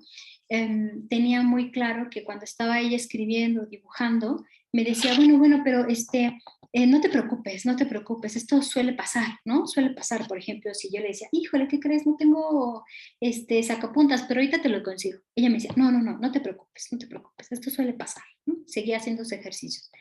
Si ella se equivocaba, híjole, ya me equivoqué, pero te lo puedo reponer, te lo puedo, ¿no? Como muy preocupada en querer hacer bien las cosas, que me decía, bueno, es que recuerda que las mamás tienen muchos errores y uno lo tiene que disculpar porque cuando eran chiquitas y te empezaba a contar el relato que efectivamente su mamá ocupaba cada vez que la golpeaba y tras ese evento de agresión venía la disculpa justificante, ¿no? De, bueno, es que como yo era chiquita y como yo no lo he resuelto, pues por eso vengo contigo y te pego, ¿no? Algo así. Entonces la niña me decía, bueno, pero no te preocupes, esto suele pasar, como justificando todo el tiempo, ¿no? Y entonces ella cada vez más chiquita, y ella decía, es que yo la hago enojar, es que yo no quise comer todo lo que ella me sirvió, y es que claro, yo me lo tenía que comer, ¿no? Como esta parte en donde la autoestima se va poco a poco, pues se va mermando, se va destruyendo, se va minorando, no se va favoreciendo, y entonces es ahí donde yo digo que el trauma es como el agua, ¿no? Va llegando y puede solamente llegar a humedecer, o qué tanto nos puede llegar a ahogar, de tal forma que aunque podamos saber nadar, nos ahoga, nos lleva y nos arrastra como tipo tsunami. Entonces, váyanse dando cuenta que en esta parte de la fase del trauma, cómo va entrando y cómo en esta parte empática nos va empezando a afectar, en la parte emocional nos empezamos a no regular, y en la parte de autoestima, bueno, pues nuestra autoestima va a estar baja y en algunos casos hasta nulificada, ¿no? Vienen consecuencias en el área cognitiva, como bien lo decíamos al inicio, hay una parte cognitiva y una parte emocional y hay una parte conductual. En la parte cognitiva vamos a entender que si el niño es, como les decía, a ver, pongámonos en la etapa de niños, procesar que pasa un evento o varios, es mi papá, dice que me ama, pero no me gusta. O sea, todo esto que se va produciendo en el abuso va generando un desgaste a nivel cognitivo, que entonces empiezan a aparecer los problemas de atención en la escuela, ¿no? Es que su niño no pone atención, es que su niño dibujó de manera inadecuada, es que su niño se le olvidó la tarea, es que su niño, ¿sabe qué? Que era buenísimo en matemáticas y la verdad es que contestó el examen muy mal, ¿no? O empiezan a aparecer estos problemas a nivel cognitivo porque están tan ocupados en procesar todo esto que ha pasado en el trauma, que evidentemente cualquier conocimiento nuevo le va a costar mucho trabajo que llegue, porque está muy ocupado. Niños que están dispersos, niños que están en la desatención, niños que aunque le están diciendo, oye, ven, oye, parece que están en otro lado, ¿no? Cuando estamos en la evaluación y, por ejemplo, sabemos nosotros que fue el papá y podemos jugar a la mamá o al papá y le decimos, oye, ¿qué está haciendo el papá? Y en la niña, literal, la niña o niño puede empezar parece que no te escucha y contesta lo que quiere, ¿no? Yo les digo, oye, y entonces papá en este momento, ¿qué estará haciendo? Y empiezan, y entonces llega la fiesta, y entonces todos están jugando, y entonces, Le digo, bueno, sí, ¿y entonces el papá qué está haciendo en esta fiesta? ¿No? Ya me dieron este relato. No, es que entonces la fiesta sigue y no te contesta. Evasión totalmente, ¿no? No contesta.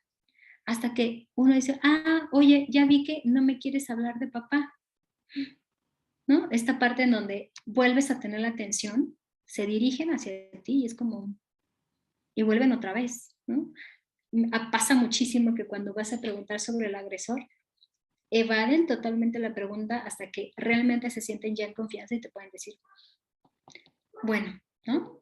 Es como ya te dirigen la mirada, te sostienen la mirada y te pueden decir exactamente qué pasó o cómo pasó. Por eso a nivel cognitivo, pues claro que hay una afectación.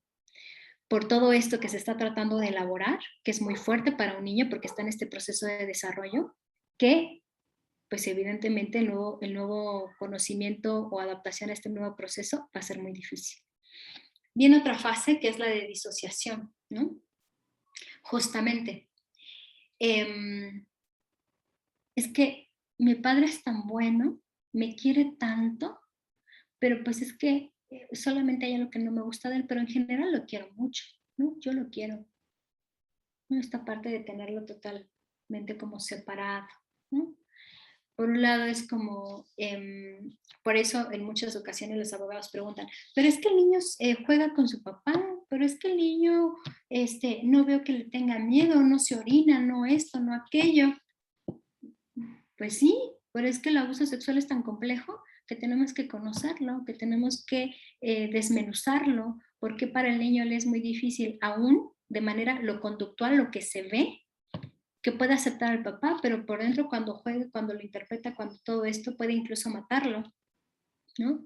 Y le viene la culpa y dice, bueno, ya se mejoró, ya, ya, pero tiene que estar aquí y lo puede poner separado de su familia, ¿no? O incluso ya lo mata, ¿no? Totalmente lo elimina y ya no lo introduce una vez más al juego, ¿no? Y es ahí donde, ok, así lo quiso dejar.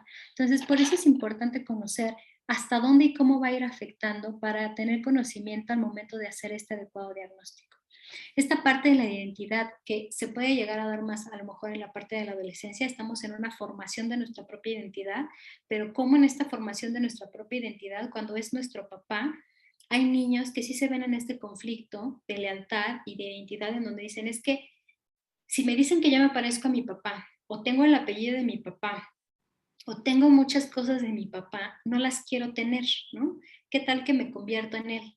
¿Qué tal que yo tengo algo malo y entonces voy a hacer tal cosa? Entonces, este conflicto de identidad que va a ir acompañando a los niños y a las niñas, en donde por un momento me voy a poder, o sin querer, me voy a identificar con, o no me quiero identificar con él, ¿no? Entonces, esta es una lucha que también de manera interna van teniendo nuestros niños, niñas y nuestros adolescentes, ¿no?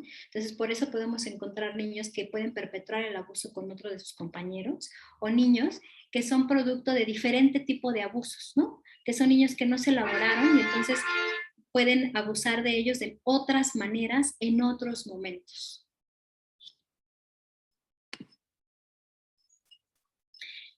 En la parte conductual, bueno, como lo sabemos, a nivel conductual van a empezar a aparecer situaciones que no venían, ¿no? Dentro de la norma o dentro de este sentido natural que tienen las madres de, no, pues es que mi hijo juega súper bien, súper lindo, entiende, atiende, hace caso, ¿verdad? Empiezan a aparecer este tipo de conductas, ¿no? En donde ya no quiero, ya, no, ya desobedezco, ya empiezo a tener problemas de apego, ya quiero que la luz esté prendida cuando me duerma, ¿no? Toda esta parte con todo lo que tiene que ver con la conducta. Después viene otra fase que es la parte de la autodestrucción, ¿no? Las cosas autodestructivas, como les decía, puede ser el cutting, puede ser el uso o abuso de sustancias, puede llegar a ser comer en exceso, dejar de comer, ¿no? Todo este tipo de cosas que van a empezar a los niños a empezar a recurrir como una forma de expresar que algo está pasando y no lo están pudiendo procesar y es a través de esto, ¿no? De la parte autodestructiva o incluso en los juguetes. Pueden ser juguetes que los destruyen, que los despedazan, que encuentras cosas mutiladas, que pueden, incluso hay quienes queman, hay quienes desaparecen, hay quienes azotan. Entonces toda esta parte de la autodestrucción aparece. y viene en conjunto con la violencia hacia los demás, ¿no? En donde ya muerdo, ya pego, ya me vale, ya puedo incluso quitarle la pluma al otro, ya contesto, codazos, le contesto y me pongo en una fase con mi mamá como de tú por tú, o con mi papá, o con la persona que me esté cuidando. Entonces van apareciendo conductas que evidente vamos a tener que tener mucho cuidado al momento de recopilar todo esto, ¿no? Porque pueden aparecer de todas las áreas que les he venido diciendo, 3 o 4 características de cada una de estas, ¿no? O pueden aparecer todas, o pueden aparecer muy pocas, y eso también obedecerá al momento en el que estamos evaluando al niño. Les repito, no es lo mismo evaluar cuando ha habido un único evento, cuando el niño acaba de revelarlo, a cuando el niño ya lo naturalizó, lo acomodó y fue descubierto, ¿no? Por alguien más, pero el niño no lo quiso decir anteriormente, se quedó como un, pues quién sabe, seguramente lo imaginó porque no creo, bla, y no hace nada y se sigue perpetuando y hasta que llega alguien y lo descubre. Puede ser en la adolescencia, estos embarazos adolescentes, de este uso, abuso de sustancias, un intento de suicidio que pueda poner a foco que hubo eventos de abuso y que por eso el chico en esta etapa pudo llegar a estas situaciones, ¿no? Y entonces, bueno, ahí viene esta revelación, en donde el niño intentó decirlo antes, pero no fue escuchado, y es entonces en una etapa adolescente, a través de estas acciones, como es una llamada de atención, ¿no? Es como, a ver si así ya me pueden atender. Ok. El, el trauma va a empezar a tener consecuencias en las relaciones interpersonales. Les decía, el apego es una de las cosas que se van afectando. Empiezan a generarse vínculos afectivos ansiosos, ¿no? En donde no estoy seguro de que me quieran y que me protejan, entonces necesito tener a mi pareja más segura, más cerca, ¿no? Niños que no se pueden quedar solos, niños que cuando uno los quiere evaluar quieren estar ahí con la mamá o que necesitan salir de manera cotidiana para saber si está ahí la mamá, ¿no? Entonces van generando estos vínculos ansiosos, o incluso vínculos de evitación, ¿no? Entonces donde prefiero evitar comprometerme, relacionarme para que no me vuelvan a lastimar, ¿no? Entonces, claro que hay una afectación a este nivel. Hay otro tipo de trastornos de la capacidad de la reflexión ética, ¿no? En donde aparece la culpa, la imitación a incorporar las experiencias, en donde me siento sumamente culpable, en donde puedo empezar a imitar las acciones del otro, en donde puedo intentar incorporar experiencias que a lo mejor pueden ser mías o ajenas. Y también en esta fase se va empezando a cómo y veamos la psique del niño, cómo empieza a inundarse de todas estas acciones, que de tal manera llega el trauma y se instaura. Y pensando en esta parte de las fases, en esta línea, en donde en el shock, bueno, pues hay toda parte esta ambivalencia entre que sí, entre que no. Recordemos, lo voy a instalar en la parte pandémica, porque es algo como que es vigente. Al inicio, en el 20 de marzo del 2020, teníamos un total desconocimiento de lo que venía. ¿Qué iba a ser el COVID? Se hablaba en China, se hablaba de los cierres, pero no sabíamos cómo nos iba a afectar a nosotros. Y hay un evento de shock en donde podamos estar así como, bueno, de aquí a que cierran, pero entonces, y muchos fueron a las tiendas y abarrotaron para poder entonces agarrar enseres o situaciones ahí de despensa para poder sobrevivir durante 2 o 3 semanas, porque se hablaba de muchas cosas, pero había todavía un gran desconocimiento de cómo se iba a manejar, ¿no? Entonces, en esta parte de shock, nuestro cuerpo va a empezar a reaccionar, a tratar de estabilizarnos para poder ser resolutivos y decir, bueno, ¿qué necesito? Supervivencia, entonces voy a agarrar, ¿no? Entonces, en la fase del trauma, también los niños empiezan a decir, ok, me pasó, pero ¿qué necesito? Supervivencia. ¿Qué necesito? Adaptarme, no gritar, no lloro, no esto, tal. O sea, ¿qué es lo que hago? Y su cuerpo empieza a reaccionar para tratar de protegerlos. Cuando viene una reacción al post-trauma es como esta fase en donde, a ver, pasó, no pasó, empieza la confusión, puede haber disociación, me estoy instaurado en esta parte cognitiva de tratar de ordenarlo, ¿no? Puede estar insertado en un bucle en donde parece película y me lo estoy repitiendo y repitiendo y repitiendo, ¿no? donde puedo tener este intento de poderlo decir o no, evalúo sí o no, y viene esta parte del estrés postraumático en donde ya se instaura, y entonces ya vamos a empezar a tener afectaciones en el área cognitiva, somática, conductual, afectiva, etc. Y en la parte del trastorno de personalidad, en donde ya se instauró el trastorno, no recibí a lo mejor una adecuada intervención, en donde pude haber sido sometida a diferente tipo de abusos, a diferente tipo de eventos, y entonces eso va a repercutir evidentemente, ¿no?, en poder generar en este desarrollo libre de la personalidad, se instaura, se gesta, y entonces en esta parte adolescente, entre los 16, 17 y más adelante, se pueden desarrollar trastornos de personalidad como borde, por ejemplo, ¿no?, en donde hay justamente la parte vincular está afectada, ¿no? Entonces, la parte de poder establecer vínculos afectivos seguros, permanentes, no se da. Entonces, es todo un desarrollar, ¿no?, cómo va instaurando este trauma y por qué en el juego se va a poder ver. Y aquí me gustaría hacer un ejercicio.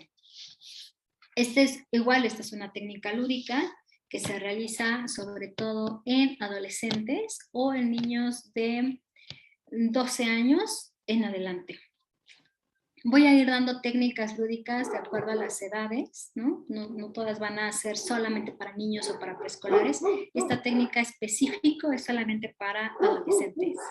Entonces les voy a pedir a todos que en este momento, si tienen sus hojas y sus colores, les voy a pedir que imaginen, solamente que imaginen un momento de invierno. Colóquense en la estación de invierno. ¿Cómo es el invierno para ustedes? Solamente imagínenlo, no lo dibujen todavía.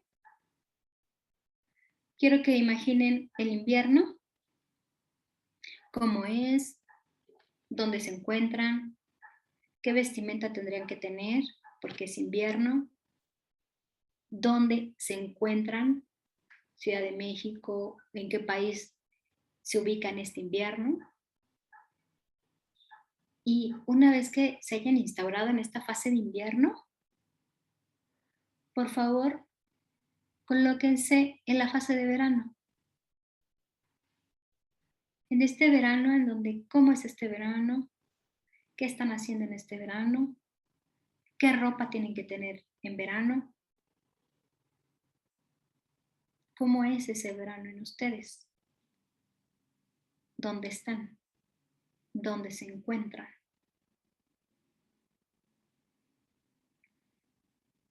Y la invitación a dibujar es, dibujen su invierno para llegar al verano, al cual en estos momentos los dejaría, en un verano.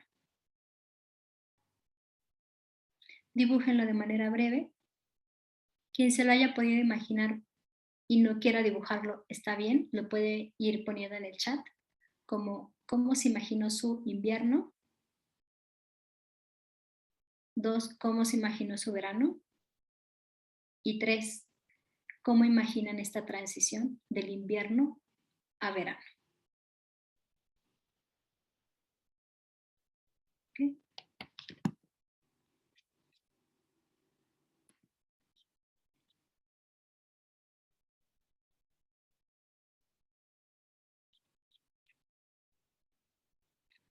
Entonces, les voy a ir pidiendo que poco a poco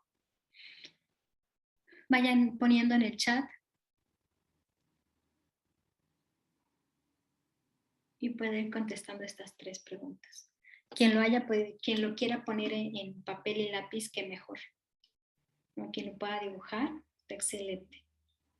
Y que puedan mencionar cuál fue su experiencia de dibujar este invierno.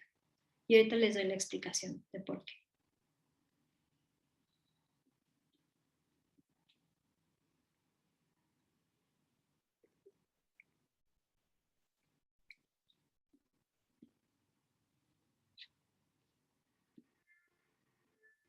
Bien.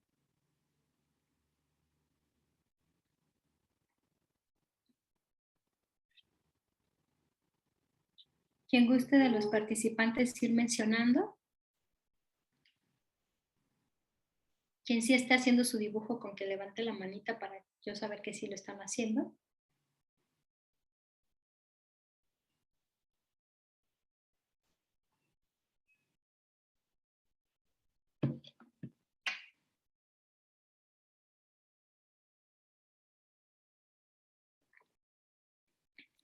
Muchas gracias, Carla.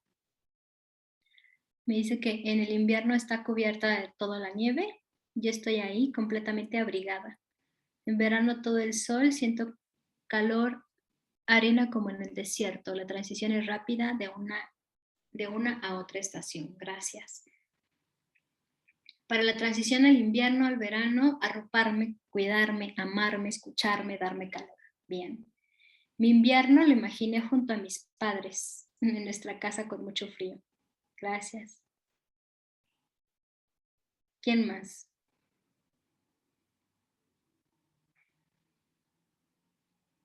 Mi invierno lo imaginé nublado, viento ligero pero frío, en casa observando por la ventana un árbol sin hojas y nublado. Mi verano es soleado y caluroso pero muy agradable. Ok, muy bien, gracias. Cubriéndome con una colcha, supongo. Gracias.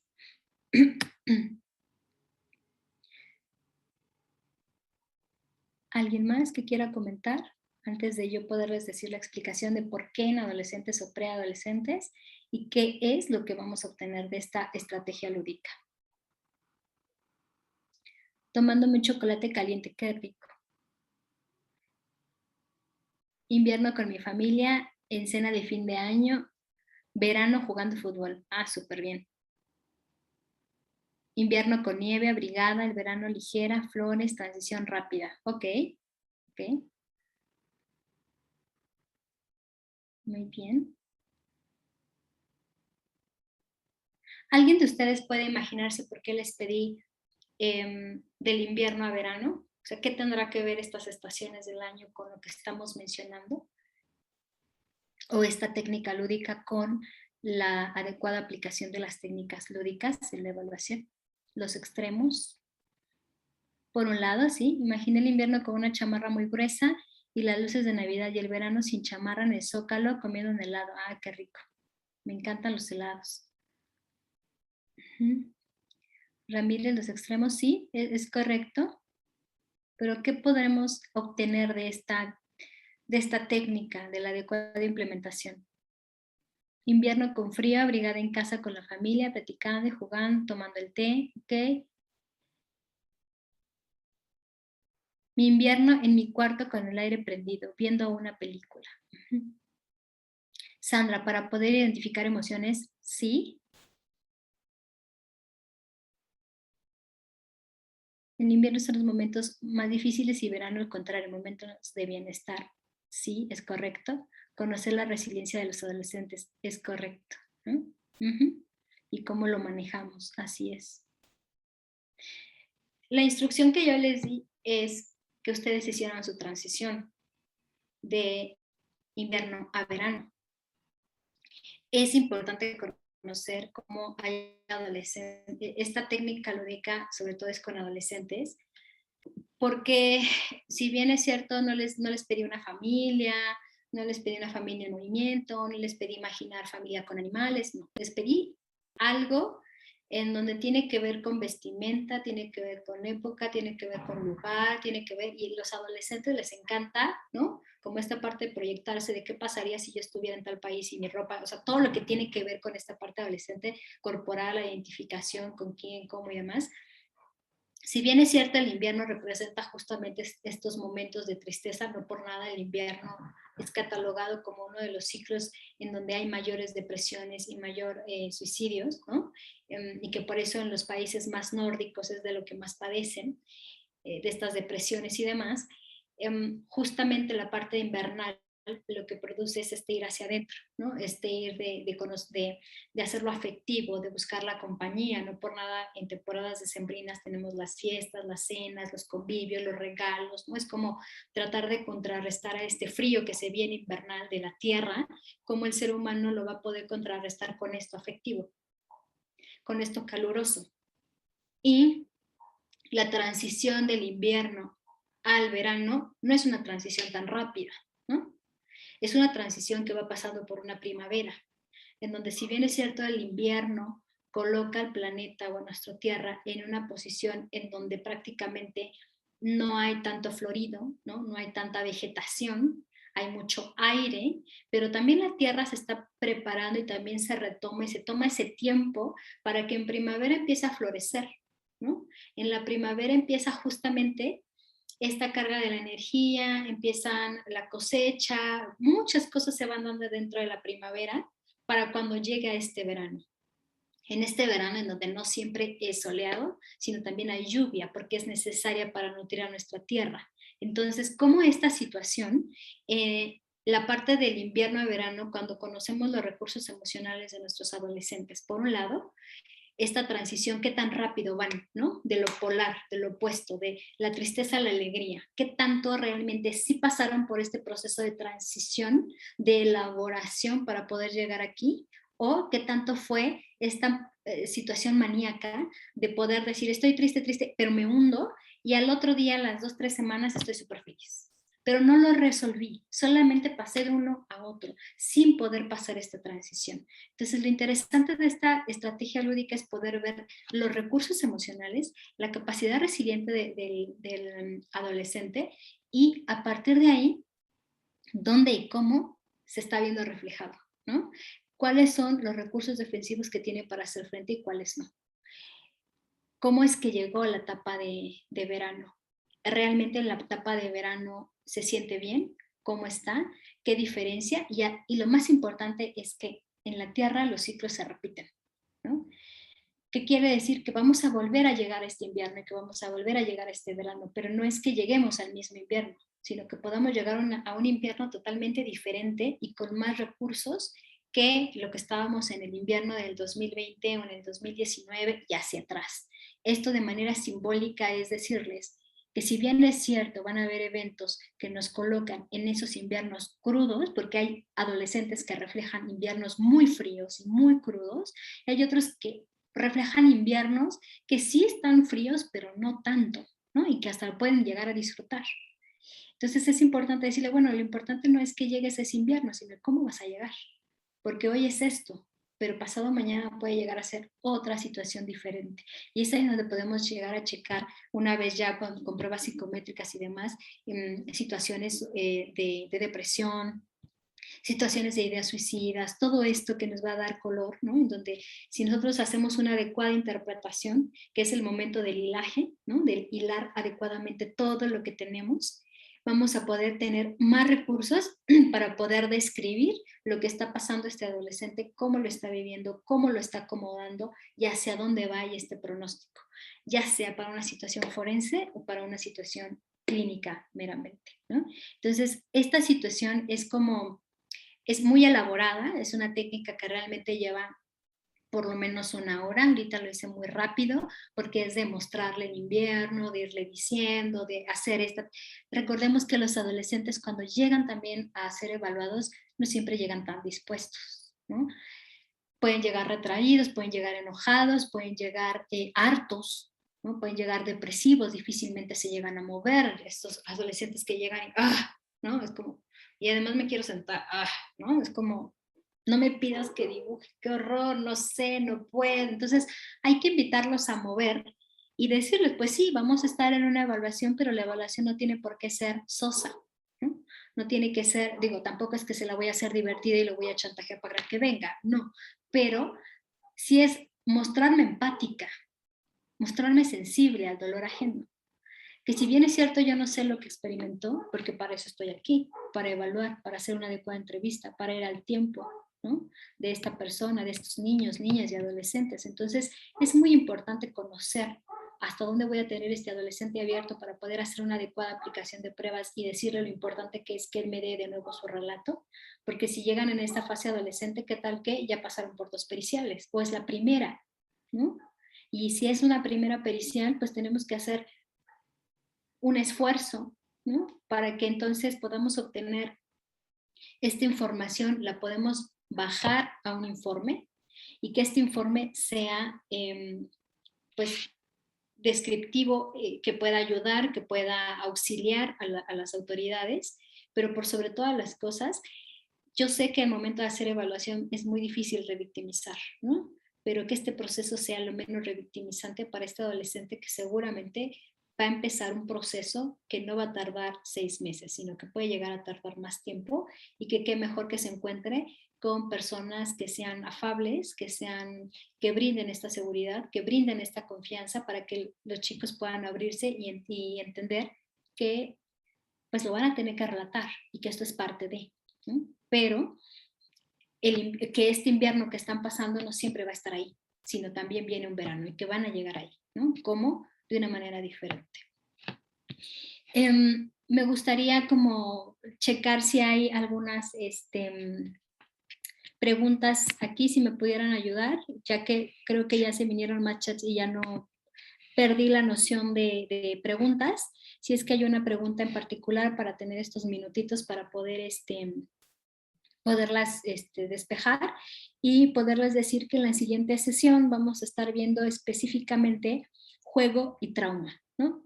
Este tipo de juegos que se van experimentando en los niños y cómo se va a ir pudiendo hacer la recopilación adecuada y cuáles serían las estrategias para poder hacer ya específicamente en el abuso, ¿no? Sí, buenas tardes, maestra. Hay una pregunta antes de que pasáramos al juego que dice, ¿no consideras o consideras que la afectación también se puede ir hacia el lado contrario? La sobreprotección, sobre involucramiento en el dolor del otro. Toda afectación puede ir a cualquier extremo. Sí, Esa sin sería la duda. pregunta.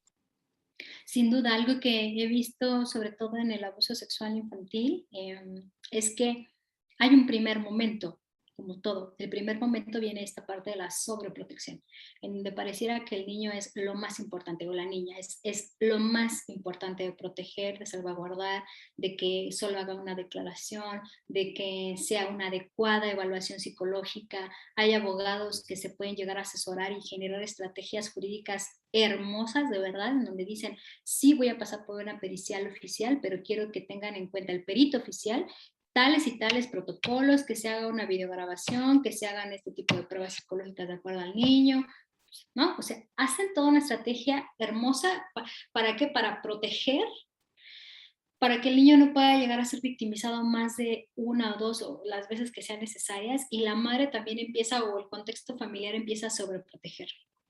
Pero ¿qué pasa? Que ese es el primer momento. Pero en el segundo momento nos podemos enfrentar a un sistema judicial que desconoce, que no le gusta que le digan qué hacer, que no tiene los recursos. Y eso es por un lado. Y por el otro, los padres también se cansan, los abogados también se cansan, se llegan a hartar, y esto es como la montaña rusa. Momentos arriba, en donde todo parece funcionar e ir a viento en popa, y momentos abajo, en donde parece que la carpeta se detuvo, ¿no? Me parece que tienes que irle a decir al Ministerio Público que por favor haga las diligencias adecuadas para que esto siga. Y también en el sistema familiar viene un momento en donde, otra vez una cita, ¿no? Y hay padres y madres que pueden olvidarse, invisibilizar al niño, niña o adolescente de este proceso, y entonces dejan de ser lo más importante, ¿no? Y entonces ya no es la intención que empezó por proteger, termina muy desgastado, cuando no hay un adecuado acompañamiento, cuando justamente se dan estas polaridades. Híjole, es una situación como eh, bien delicada, en donde tenemos justamente ir generando el adecuado acompañamiento de las familias que se van a insertar a un proceso judicial, ¿no? Porque de verdad va desgastando, o sea, de por sí el abuso es desgastante, insertarlos en esto es un desgaste también, pero las familias que sí llegan y continúan todo su proceso y lo terminan son familias que evidentemente tienen que tener un recurso emocional fuerte, esta resiliencia para poder ir pasando por todo y no llegar a estos momentos polares de la sobreprotección o a nulificar totalmente al niño o a la niña o al adolescente del propio sistema, y entonces prevalezcan más las necesidades de la familia que propiamente las de la víctima en este caso, ¿no? Entonces sí, evidentemente se puede polarizar, esto es parte de, y que es justamente parte de los efectos del trauma, porque el trauma también se contagia y no nada más a nosotros como evaluadores, sino también al sistema familiar e incluso en los abogados, que hay abogados que me dicen, oye, ¿y sí? O sea, ¿sí pasó? ¿No? Hay abogados que le digo, bueno, yo hice la grabación, aquí está. Me dicen, no la quiero ni ver, ¿no? Entonces es parte de, pues tenemos que estar, por eso es importante que estemos en total abierta comunicación con los padres y con el abogado, ¿no? ¿Cuál otra? Eh, la última, sí. Si hay algún sustento teórico sobre la técnica lúdica de la transición de invierno a verano. Como tal, esta es parte creativa, ¿no? El sustento más bien vendría de lo que es la técnica lúdica en adolescentes, ¿no? Y cómo esto se puede ir adaptando a las necesidades del niño, por eso la parte del juego diagnóstico y la parte de el juego libre, ¿no? Ese es el sustento real. Y a partir de ahí es la parte creativa, ¿no? De, bueno, ¿cómo va este recurso? Ojo, la parte de esta estrategia de la técnica lúdica del invierno a verano, yo la ocupo más para la sensibilización a lo que va a ser el proceso de la evaluación, ¿no? De la propiamente la parte psicométrica, que es esta parte en donde se nos permite ser empáticos, sensibles, jugar, ¿no? Yo la ocupo para eso. La puedo poner en mi dictamen, ¿no? Como el uso de estrategias lúdicas, y puedo decir que las estrategias lúdicas lo que se permite es favorecer el adecuado desarrollo, la sensibilización, la empatía, ¿no? Es eso, ¿no? Que si bien es cierto, todo lo que encuentro en esta técnica lúdica me va a ayudar siempre y cuando yo pueda establecer pruebas psicológicas que me puedan dar esta evidencia científica en donde yo pueda hacer este contraste. Recordemos que la evaluación no se hace de una, sino es el conjunto. Entonces, así como con el niño llegamos y podemos jugar X, también con el adolescente puedo ocupar esta estrategia para sensibilizar. No todos los adolescentes llegan igual. Hay adolescentes con los que sí lo puedo utilizar y hay otros en los que de plano tengo que abandonar la técnica porque a lo mejor vienen muy más abiertos a poderme decir en una sola sesión todo lo que pasó de principio a fin, ¿no? Entonces, bueno, pues se trabaja así. Pero hay otros momentos en los que no. Las técnicas lúdicas nos ayudan para sensibilizar a todo lo que va a ser el proceso de la evaluación. Hay otra pregunta, dice, si estás trabajando en terapia con niños, ¿te pueden pedir resultados de lo que has obtenido en caso de un menor en un juicio?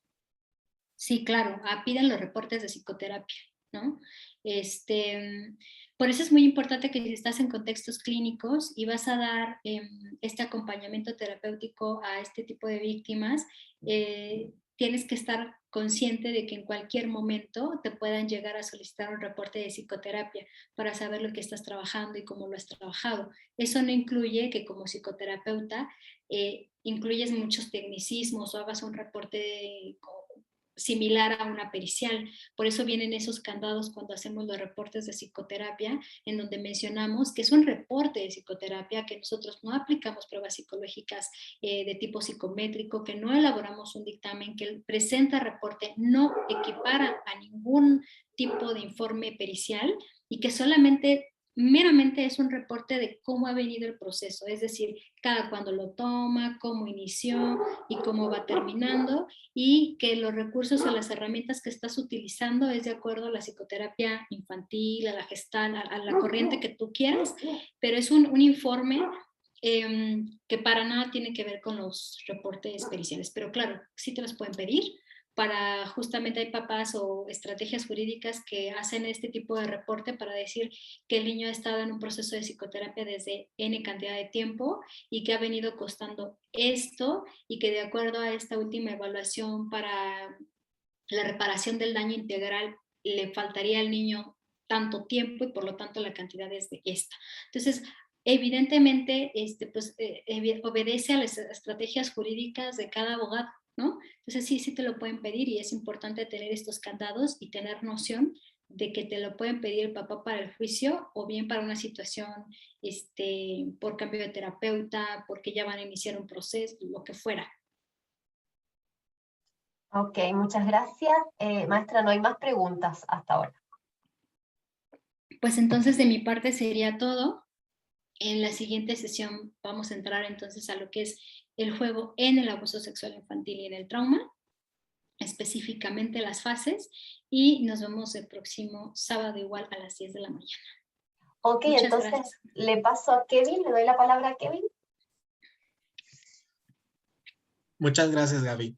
Pues muchas gracias, maestra, y quienes me están comentando sobre las grabaciones, el material bibliográfico y el acceso a las presentaciones, esas se les da a los que están inscritos al curso. Ahí en el chat les mandamos un enlace para que puedan pedir informes, también a quienes están en Facebook Live, y nos vemos el próximo sábado, igual de 10 a 12 de la mañana, Ciudad de México.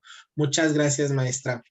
Y ya la maestra les estará dando unas indicaciones para ciertas actividades durante la semana para la siguiente clase a quienes están inscritos. Muchas gracias. Muchas gracias, Gaby. Gracias a todos y buena semana. Gracias, hasta luego.